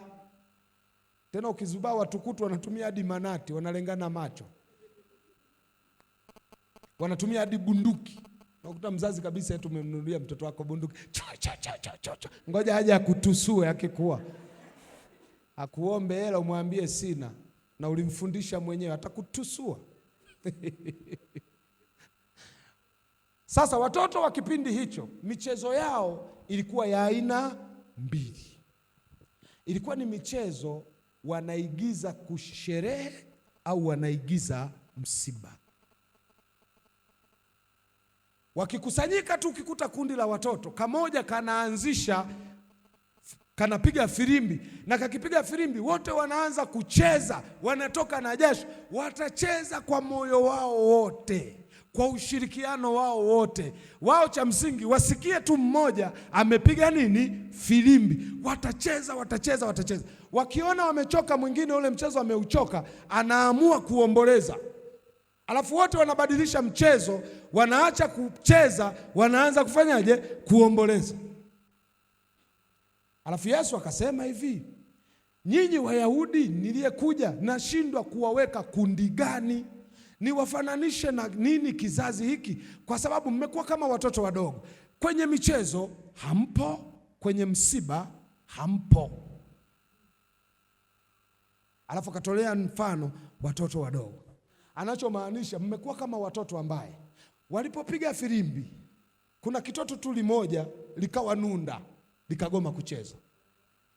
Mitoto 20 inacheza, lenyewe limekaa tu, limekalia kwenye mti, limenuna. Akafikiri labda halipendi mchezo, tukiomboleza litaomboleza. Walipoomboleza likaendelea, likawa nunda. Kwenye maombolezo nako halipo. Alafu Yesu asema, nilifananisha na nini? Hili litoto maana yake limedumaa. Hata wazazi ukikuta watoto wanacheza, alafu ghafla unakuta tu mmoja amekaa hivi, hata kama sio mtoto wako utamuuliza tu, una shida gani? Kuna mtu ananielewa? Sasa yule mtoto ambaye akiona wenzake wamepiga firimbi anashangilia, huyo maana yake ameongoka. Wakifanya msiba analia, huyo ameongoka. Yaani ni mwepesi, ni mrahisi, anafundishika, anajua kwenda na kinachoendelea.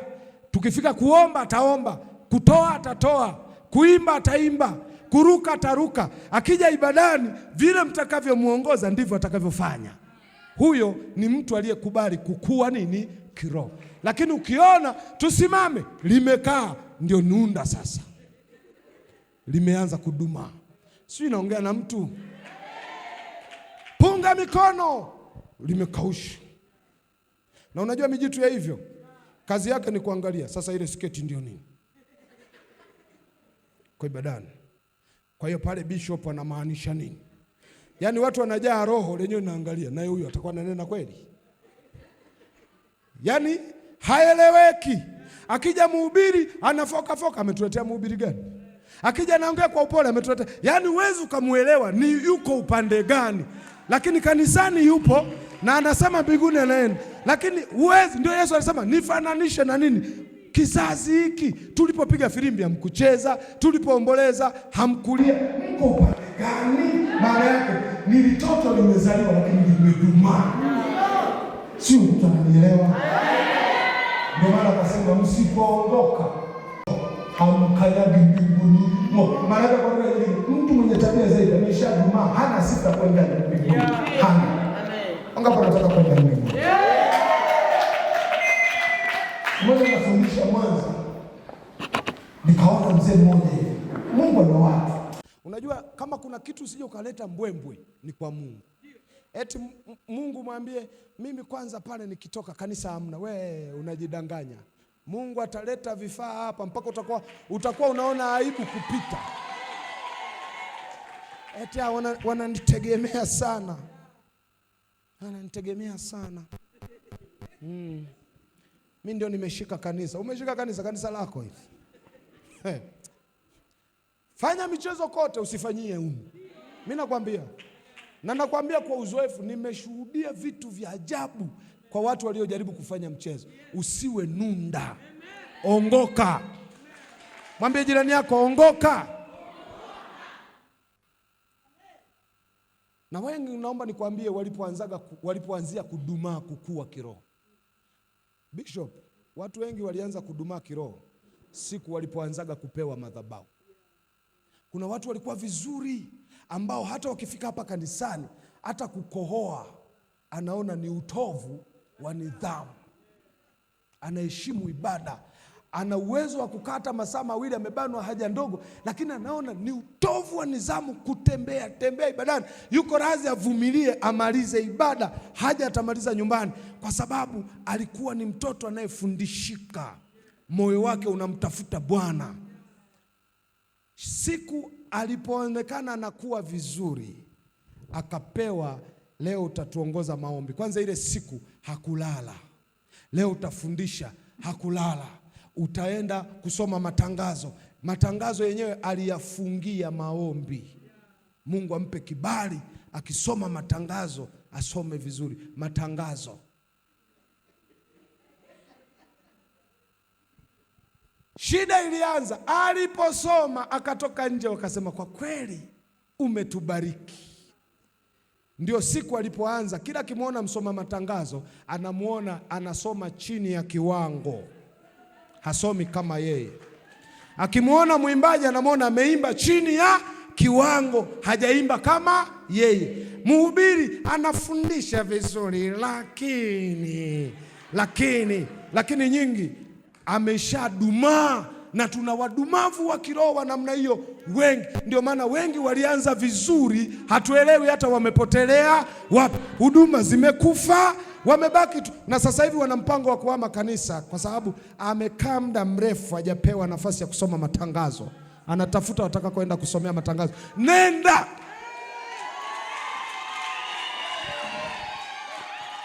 Mungu atusaidie. Na watu wamedumaa. Mimi ngoja nikwambie, mwaka mmoja sasa kwenye zunguka nikakutana na mwimbaji mmoja anaimba, alafu Roho wa Mungu akaniambia, huyu ana kitu kikubwa ila kimekosewa, mchukue msaidie. Na nilimfuata kibabe, nikamwambia leo unaenda kulala nyumbani kwangu. Na alikuwa mnyenyekevu yule jamaa, anakaa mpaka chini. Asante kaka. Nini mkubwa kwangu. Na shikamoo akawa ananipa. Nikaenda naye nyumbani, nikamwambia sikiliza, hii albamu tunarekebisha wimbo huu na huu na huu, tunaenda studio. Nikatafuta na producer, akaenda na studio, akarudia mnyenyekevu. Alipotoka studio, mimi nikaalikwa uwanja wa Taifa, nikaenda naye. Waliponiita kuimba, nikasema no, nina mtumishi wa Bwana, ana mafuta mengi, Mungu amemuinua. Kwa kuwa mmenipa nyimbo mbili, aimbe yeye mmoja, alafu mimi nitafuata. Jamaa alivyoimba wakanisahau hadi niliyempa. Ule wimbo wa pili wakasema aendelee. Kwa hiyo mimi sikuimba. Jamaa walimtuza hela, alipoondoka nazo. Kuanzia hapo ndio kawa mwisho wa mimi na yeye. Hapigi simu. Na mbaya zaidi akawa anawaambia watu, yule alibahatishaga tu. Yale maneno na wabongo hawakunyimi maneno, yakanifikia. Nikaenda mbele za Mungu nikasema, Bwana kama uishivyo, ajue mimi ni mtumishi wako, uliyenitoa kijijini ukanileta mjini, muonyeshe. Kumbe nilikuja kugundua Mungu sio sehemu nzuri ya kushitakia machungu yako, utaumbuka. Mungu, mimi nimeshajifunzaga kwa Mungu, mtu akinitibua bora tu nivumilie au nikapatane. Eti Mungu Mungu anayempenda Osama bin Laden. Labda kama Mungu wako mwingine tofauti na huyu wa Biblia. Yaani Mungu wale tunaowachukia yeye anawapenda. Wale tunaotaka wafe yeye anawaongezea miaka. Ndio maana wanakufa haraka wema, waovu hawafagi haraka ngo. Jiulize mwenyewe, vichawa wanazunguka barabarani huko. Mwe kuona kichaa kagongwa na gari?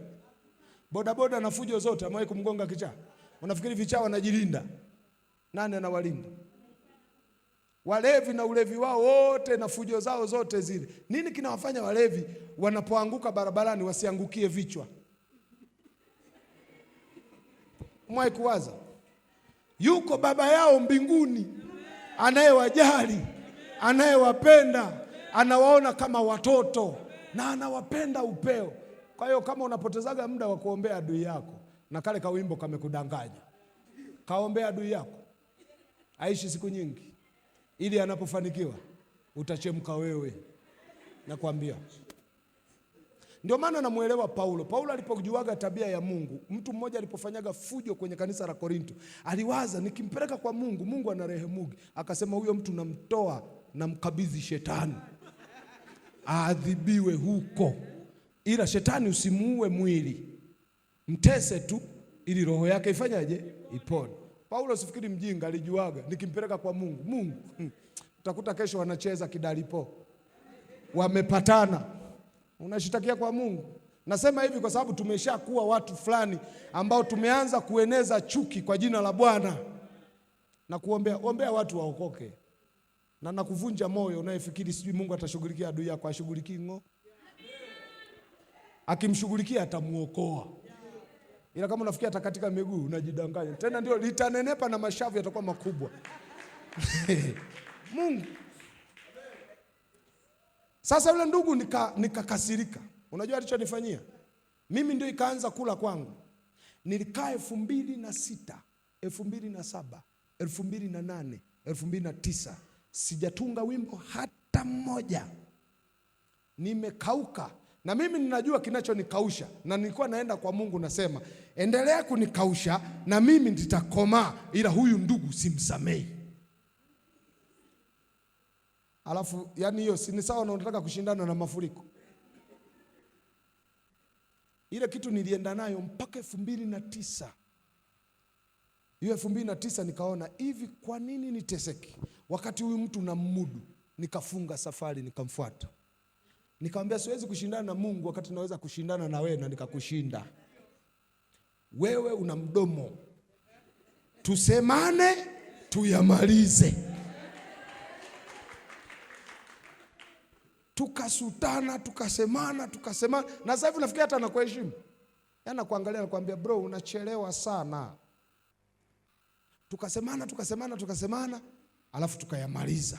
Nilipoyamaliza, niliporudi nyumbani, ile chemichemi iliyofunguka sio ya kawaida. Ndio nikatoa na albamu ya pili, wewe ni mzee wa siku. Si unanielewa? Bwana asifiwe. Kwa hiyo kuongoka ni kukubali kwenda Mungu anavyotaka uende. Kwa maana nyingine, uwe tayari kufundishika. Uwe tayari kukubali kwamba wewe ni mtoto. Naomba nisikilize. Mtoto yoyote anayejijua ni mtoto huwa siku zote ni mnyenyekevu, na huwa hajitegemeagi na kujiamini mwenyewe. Muda wote anahitaji msaada wa mzazi wake. Atataka kubebwa, atataka kushikwa mkono.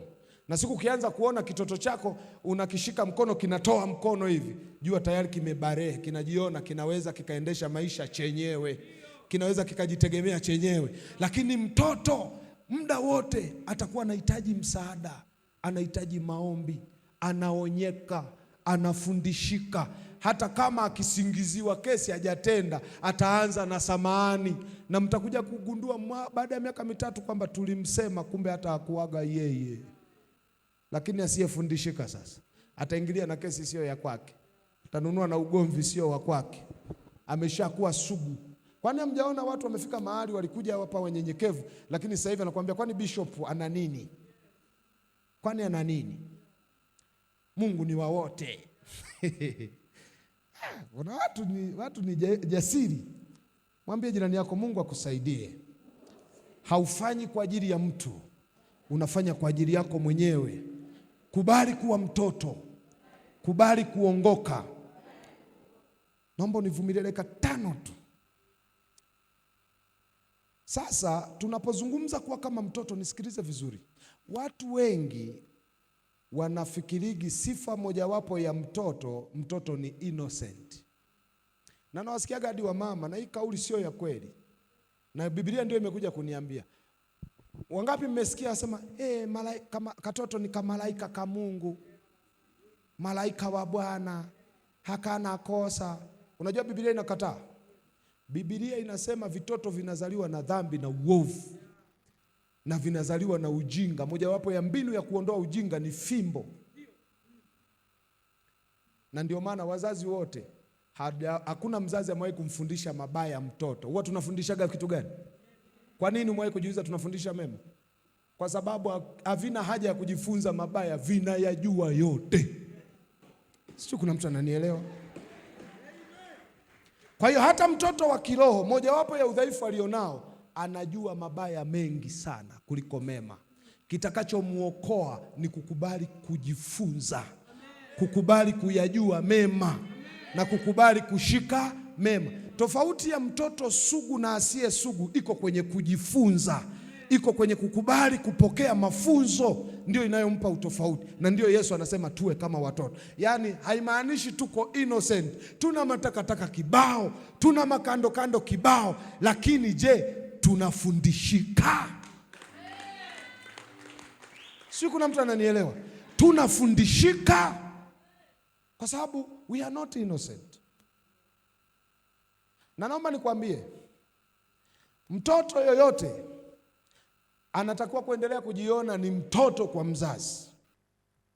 Awe mzazi wa kiroho kwa maana ya Mungu, awe mzazi wa kiroho kwa maana ya mtumishi au mchungaji wake, na ajione bado yeye ni tegemezi. Hatakiwi kujiona anajiweza. Na naomba nikwambie siri nyingine ya ajabu nimeiona kwenye Biblia. Siku moja nilikuwa najaribu kusurvey kwenye Bible, aina gani Mungu anawaita kwenye utumishi. Nikaja kugundua Mungu anaitaga watu kuanzia miaka 30 kushuka chini, au miaka 80 kwenda juu. Nikawa nawaza, mbona hivi? Yaani akikwepa mtu hajaitwa mpaka miaka 30, ukimkuta amefikisha 80 ndio unakuta anaitwa. Shida nini? Nikawa nawaza, nikaja kugundua kitu cha ajabu. Mungu anatafutaga moyo wa mtoto, moyo wa kufundishika. Na mara nyingi walio chini ya miaka 30 wanafundishika, na walio miaka 80 kwenda mbele wanafundishika. Ningekuwa na muda ningekuwa nakutajia na majina, lakini wewe najua ni msoma Biblia, nenda kafuatilie. Shughuli iko kuanzia 31 hapa kuja mpaka hapa katikati. Na ndio ukikuta kanisa limevunjika, kakague miaka ni hapo hapo katikati. Tafuta masugu wote na watu walioshindikana wanacheza hapo, na stori zao ni, bwana mdogo, sisi tuliokoka miaka hiyo, ulitukuta.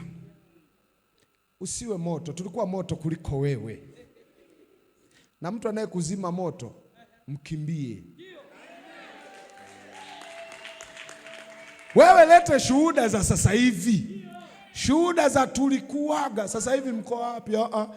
Tuambie ulivyokuwa na ulivyo na unavyoenda mbele. Usituambie tulikuwaga, sisi tulikuwa faya, tulikuwa tunaendaga kwenye milima huko. Kwani milima imehama? Tena sasa hivi hata manyoka yamepungua, si ndio uende zaidi?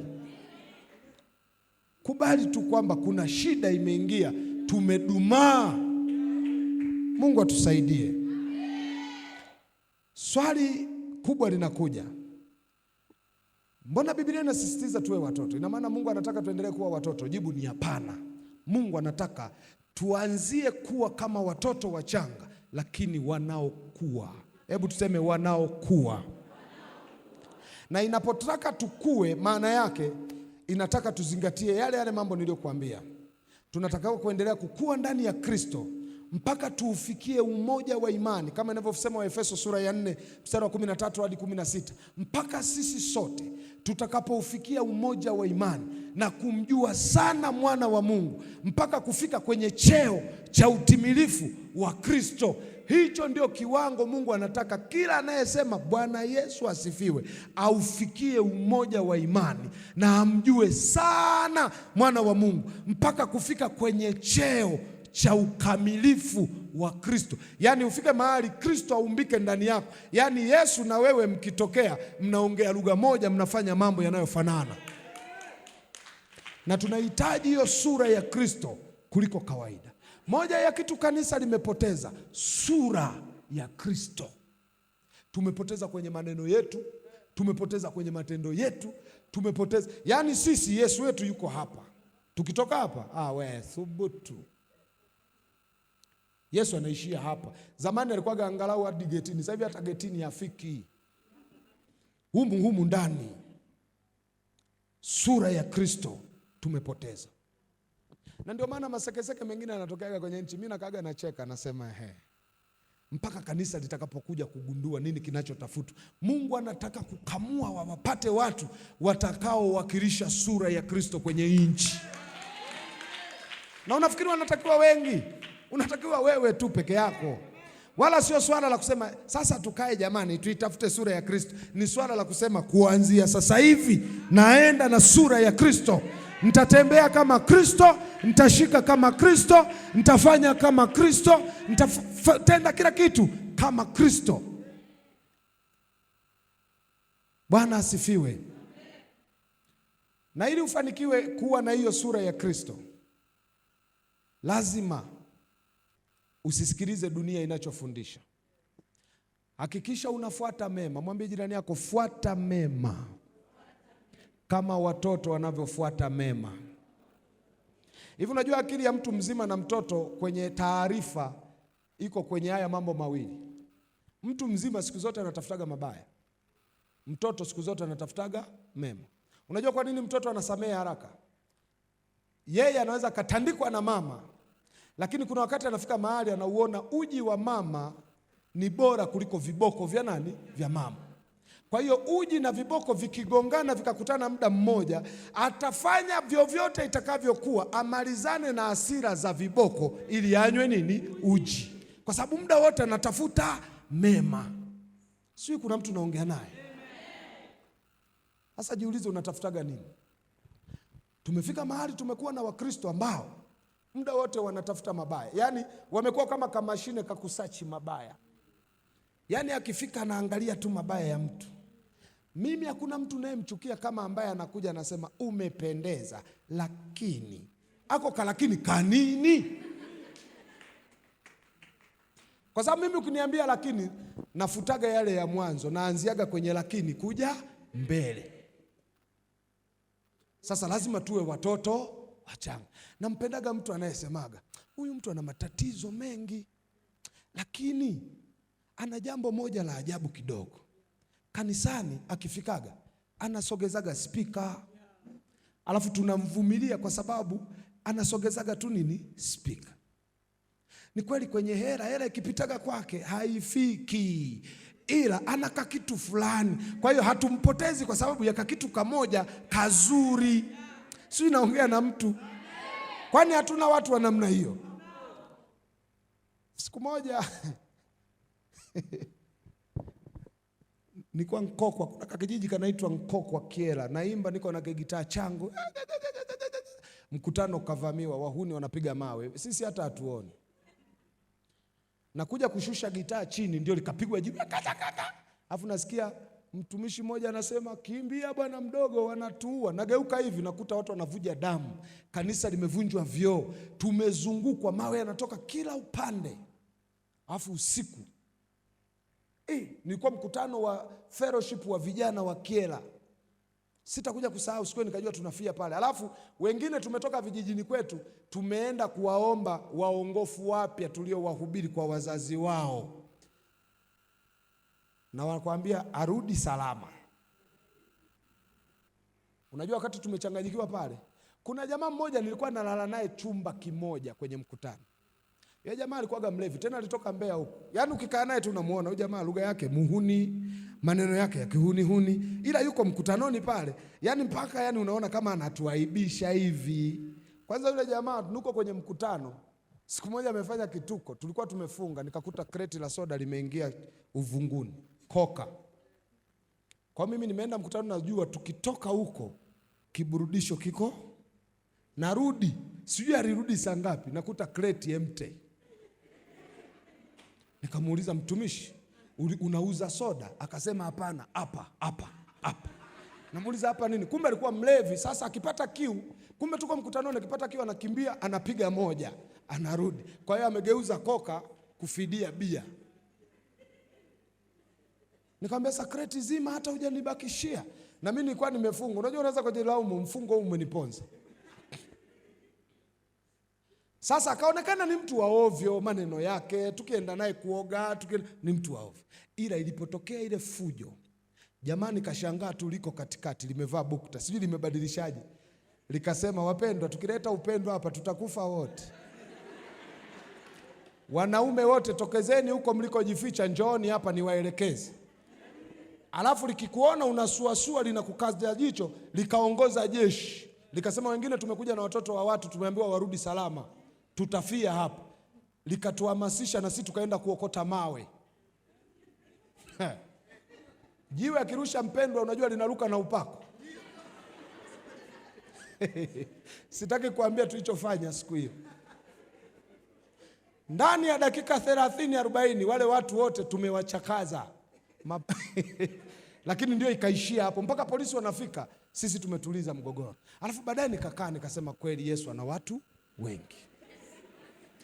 Huyu jamaa tungemtimua, tungemnani, lakini amekuja kutufaa mahali ambapo hakuna mlokole yoyote angesimama. Yeye kasimama. Kwa hiyo pamoja na mabaya mengi, tukiliona zuri moja, hata kama linakuja kidogo kama kawingu kakiganja, tutasubiria mvua inakuja, tutaanzia hapo hapo. Na huo ndio moyo Mungu anataka watoto wake wawe. Hakikisha ukija ibadani, tafuta mema. Ukisikiliza nyimbo, tafuta vile vitu vizuri. Umeumbwa kwa ajili ya mema. Ukisikiliza, tafuta kizuri. Yaani ukimwona mwenzako, tafuta tu kizuri. Kibaya jiepushe nacho. Kama unataka kukua kiroho, jiepushe na kila kitu kibaya. Tafuta taarifa nzuri, jizuie taarifa mbaya. Taarifa mbaya ina tabia moja. Dunia ya sasa hivi inawafundisha watu sio tu kusikiliza taarifa mbaya, kuzitafuta. Na sasa hivi wapendwa, wameingia kiwango cha kutafuta taarifa mbaya. Usitafute taarifa mbaya, kwa sababu kama hautazimudu, moyo wako haujatengenezwa kubeba taarifa mbaya, hautazimudu. Na ukizimudu hazitakuacha salama. Hivi yani, kwa mfano, mtu amefika hapa anaimba. Unajua kuna wapendwa wana tabia mbovu sana. Alafu huyu anamsifia, asema, kwa kweli yule kaka amenibariki. Alafu huyu kutaka kujifanya anamfahamu yule kaka, anasema, lakini kwa kweli pale kanisani tunamvumilia. Anaimba, lakini kwa kweli jasho linatutoka. Hizo habari za jasho na kutoka zinamhusu nini? Mimi na rafiki yangu mmoja nampendaga yule jamaa, simsemi hapa, nafikiri mama atakuwa anamfahamu. Siku moja tuko mahali, wakawa kila mtu anaulizwa CV yake, wewe unajishughulisha na nini? Watu wanasema. Mimi nikakaa mwisho. Unajua unayejishughulisha na tu vitu tunyonge unakuaga mwisho. Watu wanaeleza maelimu yao. Mimi nikiangalia na darasa langu la 7 hili, nimekaa pembeni. Alafu jamaa nilipofika zamu yangu, akawahi, wakati natunga sijui nitasemaje. Akasema, huyu bwana sio mzungumzaji sana. Jamaa lilinisifia vitu ninavyomiliki. Likasifia. Yaani unajua unasifiwa mpaka unachekea huko. Kwa sababu alisifia vitu vingi vizuri, ila vyote vya uongo, sina hata kimoja. Tulipotoka nikamwambia, bro, kama ni uongo, huu wa kwako kiboko. Na watu wakaanza kuniona wa maana. Unajua alichoniambia? Akaniambia, sikiliza mdogo wangu, kwenye maisha yako yote, ukijikuta unamuongelea mtu, usije ukafungua mdomo kumuongelea baya. Utasutwa, na mwanaume kusutwa ni aibu. Lakini kama ni uongo unakutesa, ongopa kwenye mazuri, kwa sababu hayanaga vikao vya kusema kwa nini ulinisema vibaya. Nikamwambia, una uongo ni kiboko. Na yule jamaa maisha yake yote sijawahi kusikia amegombana na mtu. Kwa sababu yeye ukisikia amekutana na mtu, watu wote wanatabasamu. Anasema, nasikia umenisema vizuri. Yaani yeye akiulizwa tu, unamuonaje fulani? Atasema mazuri na atayaongezea chumvi tena ya mawe. Lakini mazuri. Mimi nikapendaga aka kamoyo. Nikasema, ni kweli unasema uongo, lakini katika mazuri angalau kwa Mungu atapambanaga kivyake, lakini angalau uadui tu wa kijingajinga yule mtu hanaga. Lakini sio Ambwene, ngoja nikupe mfano mwingine. Kipindi liko basi linaitwa Mbeya nini lile? Lilikuwa linaitwa Mbeya Express. Nilikuwa nalipendaga, lilikuwa na viti fulani ukilalia hivi safi. Nimetoka Dar na kuja. Sasa makondakta wana tabia, wakikuona mwimbaji wanatafutaga flash wanaweka. Na mimi moja ya kitu sipendi kujisikiliza na kujiona. Ukitaka nikose raha weka CD yangu nimo kwenye gari. Sasa konda mmoja akakosea akaweka ya Amani Mwasote akifikiri ni ya Ambwene. Nikasikia jamaa mmoja limesema, huyo mvaa makushe ni toa. Na ndio kwanza anakuja kugundua hii kumbe anavaga kweli makusheni. Of course namtaniaga naambia wewe walinishtuaga kwenye basi kujua sare zako navaga makusheni. Nikawaona makonda wanajadiliana, ni kama anamwambia umekosea, yeye ni huyu. Kwa hiyo wakaweka ya kwangu sasa. Kwa hivyo kwangu nikashusha kofia mpaka hapa. Jamaa mwingine akaropoka. Akasema huyo ndio toa kabisa, yani sitaki toa. Nini? Alafu likaropoka. Likasema huyu jamaa kwanza tukimkamata si tunamfunga huyu. Huyu jamaa tulimuokota, aliokokeaga kwenye mkutano wapi hapo airport. Alikuja amelewa chakari. Mkutano ukapita, yeye ndio akapita pale amelewa, tukafikiri tukamchukua tukamlea nyumbani tukampeleka na VETA ajifunze driving. Ameiba nyumbani kwetu katoa. Ya jamaa alinisiriba na mimi niko mle mle.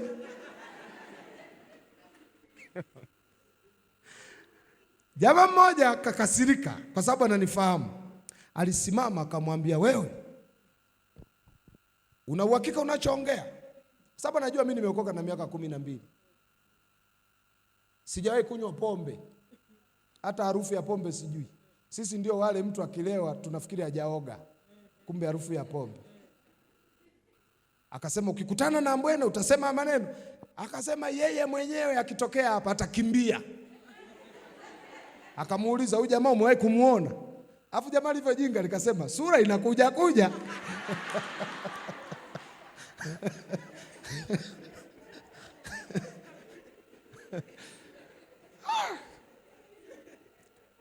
Nikajua wabongo ni mbongo ni mbongo. Alafu nilikaa na dada yangu mmoja mwimbaji akasema, kaka umezidi upole. Hawa watu wanatuharibia. Huyu tunamharibia na yeye. Nikamwambia mwache. Unajua ni vizuri sometime ujuage upande wa pili watu wanakusemaje. Ila nijifunza kitu nikasema Tanzania mtu akikusimulia story ya mtu usiwe kihelehele. Watu wanaweza kaongea mtu umjui, hujawahi kumuona, unaenda kuongea kwa ujasiri mbele ya watu. Kwa hiyo usijifanye unamjua mtu kwenye ubaya, mjue mtu kwenye uzuri. Watu wakikuuliza habari za mtu, sema mazuri. Ni namna nzuri ya kulinda nini? Moyo. Ni namna nzuri ya ukuaji wa kiroho na ni moyo wa Mungu. Bwana asifiwe. Sijui niko naongea na mtu. Bwana asifiwe. Madhara ya kuwa watoto wachanga kiroho ni kuto kujifunza kwa bidii, ni uvivu. Naomba usimame wakati namalizia hizi pointi. Uvivu. Hebu wote tuseme uvivu. Na naomba nikuambie moja ya dhambi na moja ya udhaifu unaowasumbua waliookoka ni uvivu, tena uvivu wa kusikia. Maneno nimeimba namsifia Mungu, nasema wewe ni Mungu usiyelala. Siku ukilala itakuwa kasheshe, kwa sababu vilivyolala vyote vitaamka na vilivyo macho vyote vitalala. Yatatokea madude yatoka baharini ambapo hakuna mtu atayazuia, atayafunga. Dunia hii haitashikika. Kwa hiyo namsifia Mungu, nasema asante kwa sababu wewe hulali wala usinzii. Kwa sababu siku kilala bahari ile itakiuka sheria, itatoka kule itakuja mtaani. Nani ataizuia bahari? Siku unashangaa mlima tu, milima inakuja na yeye imekuja sokoni kushangaa magari. Nenda Mwanza, nenda Masasi, nenda Singida. Mungu siku akilala yale mawe yale yakaamua kusafiri. Yaani unajua kuna wakati mwanadamu akiwaga na kiburi, mimi namwangaliaga na mbinguni. akidondosha hilo lisimenti huko juu. Tuna Mungu mwema, halali wala hasinzii, kwa ajili yako tu. Sasa ule mzee sijui alisikia kwa sikio gani, ni CD nayo siku zote. Unajua nilivyoingia kwenye gari alinikunja, mwae kukunjwa wewe na mtumishi, akanikunja akanisukumia alipokaa, akaniambia, wewe wimbo unaujua, wewe unaujua wimbo, umewahi hata kuimba wewe? Nawambia, wimbo si nimeimba mimi. Wewe nyamaza, usinijibu, unaujua. Yaani mzee ni mkali na anaongea mpaka anatetemeka. Namuuliza, umesikia nini? Alichosikia, kuna vitu Mungu anatusemeshaga hata hatunaga maneno ya kusema. Unabaki tu unasema kuna kitu nini, huwezi ukasema. Uko kusikia ndiko tunakotakiwa kuwa nako, na huko kunatengenezwa, hakujagi hivi hivi. Ndio maana Paulo anasema tuna mengi ya kuwaambia kuhusu Yesu, tatizo ni wavivu wa kusikia. Kusikia ni mchakato na unaanza sasa hivi. Wangapi wako tayari kunoa sikio? Unaanza na nidhamu. Unapokuja mbele za Mungu, ibada ni kusikia kile Mungu anachosema. Na naomba nikwambie, jifunze kumsikiliza Mungu anachosema. Ibadani tunaongea sana, tunakuja mbele za Mungu tunataka sisi ndio tumpigishe story. Tumwache atupigishe yeye story, sisi tumsikie kwanza. Alafu hata tukitaka kusema tuseme baada ya yeye kuwa ameanza kusema. Sio, kuna mtu ananielewa ninachosema? Nimewahi kukutana na watu kwenye ibada, nikasemaga Mungu naitaka hii.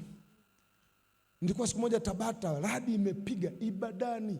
Unajua mchungaji amesimama kule kavaa joho lake. Anaongea, ikatandika. Watu wamepoteana, wamesahau hadi wako ibadani.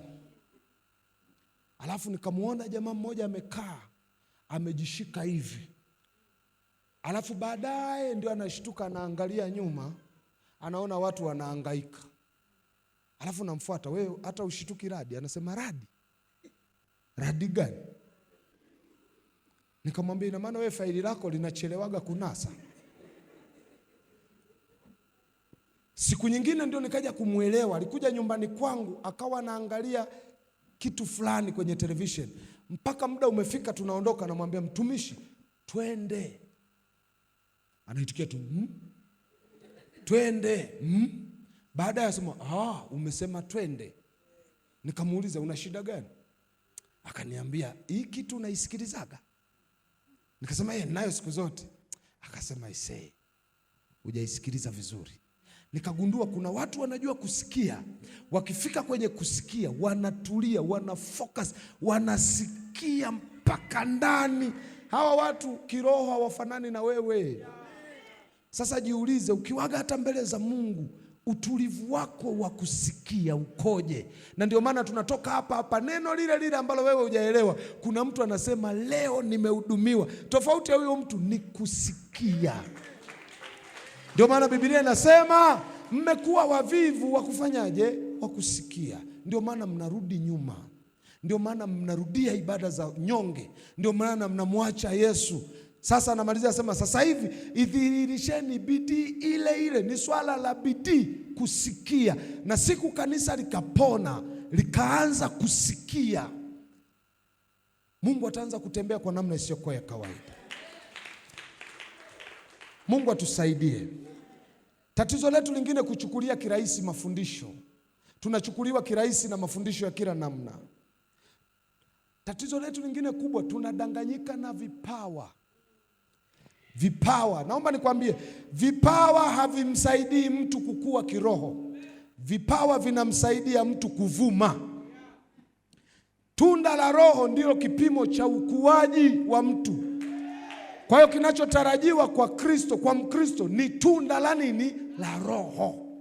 Na tunda liko moja lenye ladha 9: upendo, utu wema, fadhili, uaminifu, upole, kiasi. Hilo ni tunda la Roho. Yaani huyu mtu ana upendo, ukigeuka hivi unamwona ana utu wema, ana fadhili, ana amani, ana upole, ana kiasi. Hilo ndio kipimo cha ukuaji wa kiroho, sio vipawa. vipawa utavuma tu. Huyu jamaa akiimba hatari, noma sana. Tunda la Roho. Mtu mmoja alisema ni heri nisijulikane, lakini niwe na tunda la nini? La Roho. Jaribu kupiga kundi letu ili tulivyo wote tu tumejaa tunda la nini? La Roho. Niambie kitakachotokea. Niambie kitakachotokea. Kanisa la Tanzania, Wakristo wote lianze kuonekana tunda la Roho. Sasa hivi vinaonekana vipawa sana, vinavuma sana, lakini havina tunda la nini? Roho. Tunda ndio ukuaji wa kiroho. Kwa hiyo usije ukasema umekuwa kiroho kwa sababu unaimba, kwa sababu unahubiri, kwa sababu unaomba asubuhi mpaka jioni. Ukuaji uko kwenye tunda la Roho. Mungu atusaidie. Na dalili ya kujua unakuwa ni pale utakapoanza kujishughulisha kumtafuta Mungu kwa bidii, tena pasipo kuchoka. Na kwa sababu hiyo naomba nikwambie, tunakoenda, narudia maneno yangu, kama kuna uwekezaji tunaohitaji ni wa kiroho. Naomba nikwambie, naomba niwaibie siri. Mwaka hata tunaouendea, watakaotoboa ni watu wenye ufanisi kiroho, kwa sababu tunaenda kwenye maisha ambayo mbinu za biashara zitatukataa, lakini tunatakiwa tuishi kama watu ambao mbinu za biashara zimetukubali. Kuna mtu ananielewa? Mifumo inaenda kutukataa, lakini mtu atakayekuwa ameweka ufanisi rohoni anaenda kutoboa kwenye mifumo hiyo hiyo iliyokataa, anaenda kufanikiwa. Ningekuwa na muda ningekupa shuhuda. Mimi nimemuonaga Mungu kwenye maisha yangu wakati vitu haviendi. Leo nilikuwa naongea na mtu mwaka huu namalizia hii alafu niimbe tuombe niimbe. Mwaka huu nilipita kijijini kwetu, nikagundua nyumba inavuja ya wazee. Na wazee wangu mimi wananijaligi, hawatakagi kunitwisha mzigo. Nikajisikia vibaya. Ilikuwa mwezi wa 9 ama wa 8. Nikarudi Dar es Salaam, nikamtafuta injinia Mbeya, nikamwambia sasa nilikuwa na 400,000. Nikamwambia nina shilingi 400,000. Naomba nikupe nauli uende kijijini ukaitathmini ile nyumba, tuiezue paa, unipe tathmini, nitafute hela tuwezeke upya ili mvua zikianza kuwe vizuri. Jamaa alipoenda akaniambia hii nyumba inabidi tuiongezee kidogo. Nikasema itagharimu vipi? Akanipa tathmini. Nikasema ngoja nijipange, nitakupa jibu mwezi ujao. Baada ya wiki moja natumiwa picha, jamaa kabomoa nyumba yote. Ndio shida, injinia ni rafiki yako. Akaniambia brother, wewe ni mtumishi wa Mungu, huwezi ukashindwa. Alafu ameanzisha nyumba kubwa ambayo hesabu ya vitofali vya kuchoma tu vinatakiwa visipungue 30,000. Unajua nilicheka huku nimekasirika. Umewahi kuona mvua na jua vinaenda pamoja? Kicheko na kilio kinaenda pamoja.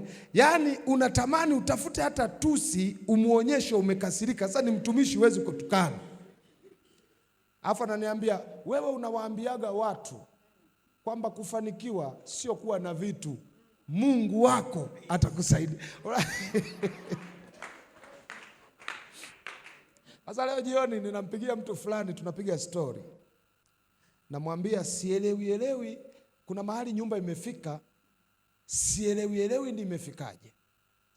Lakini nimekuja kugundua swala la sisi kufanikiwa haliko hata kwenye vitu, wala haliko kwenye elimu, wala haliko kwenye kazi nzuri, wala haliko kwenye fedha, liko kwenye ufanisi wa kiroho.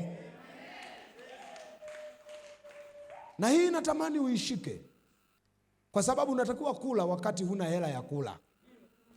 Unatakiwa kusomesha wakati huna hela ya kusomesha. Na unasomesha hubaki na deni, alafu wenye hela wana madeni, wewe huna madeni. Si kuna mtu ananielewa? Na ndicho kitu Mungu amekiweka kwenye moyo wangu, na kuanzia kesho tukaendelea kujifunza vitu. Kuna namna Mungu anataka kanisa likae, lianze kuishi kama kanisa, likiwa nacho kama halina, halina kama linacho.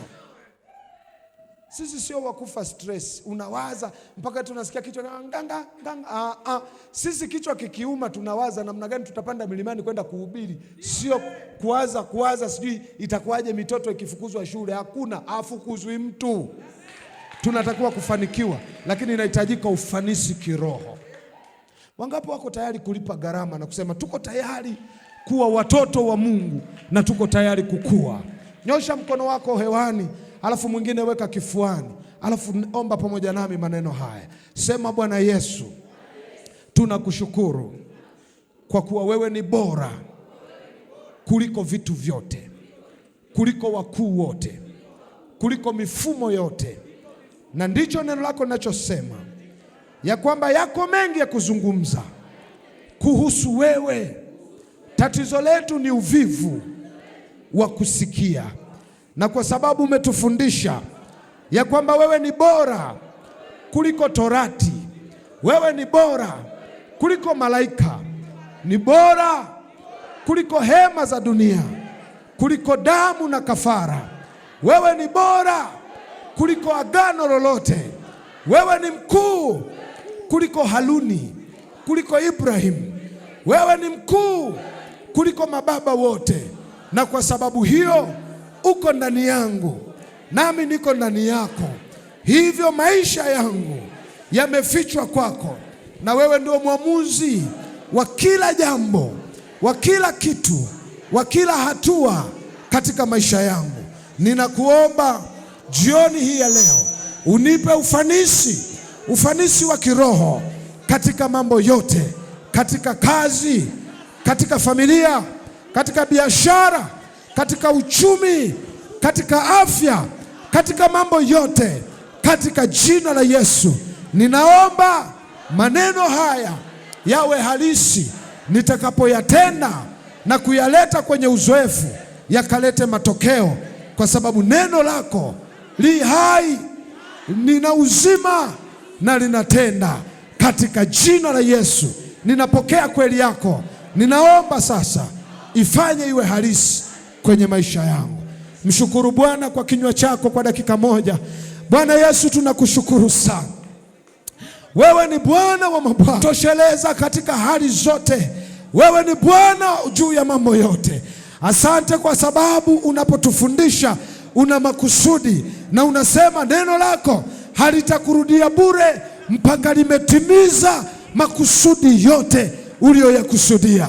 Unapoliachilia neno, unatuponya dhidi ya maangamizi yote, dhidi ya hatari zote. Na kwa sababu umetufundisha, sisi tunakushukuru, tunakuinulia sifa, tunakutukuza, kwa sababu unatupa ufanisi wa rohoni kuweza kuishi kwenye maisha haya na maisha yajayo, katika jina la Yesu. Ninakushukuru Bwana kwa sababu unaenda kuinua watu watakaoleta shuhuda za kulitukuza na kuliinua jina lako kutokea mahali hapa. Nawaona watu wakuu, nawaona watu wanaoinuka, watu wanaofanikiwa, watu wanaoleta ushuhuda na harufu nzuri ya manukato mbele ya kiti chako cha enzi, kwa sababu ya neno lako walilolishika, walilolisikia. Tusaidie kwa Roho Mtakatifu kuchukua hatua.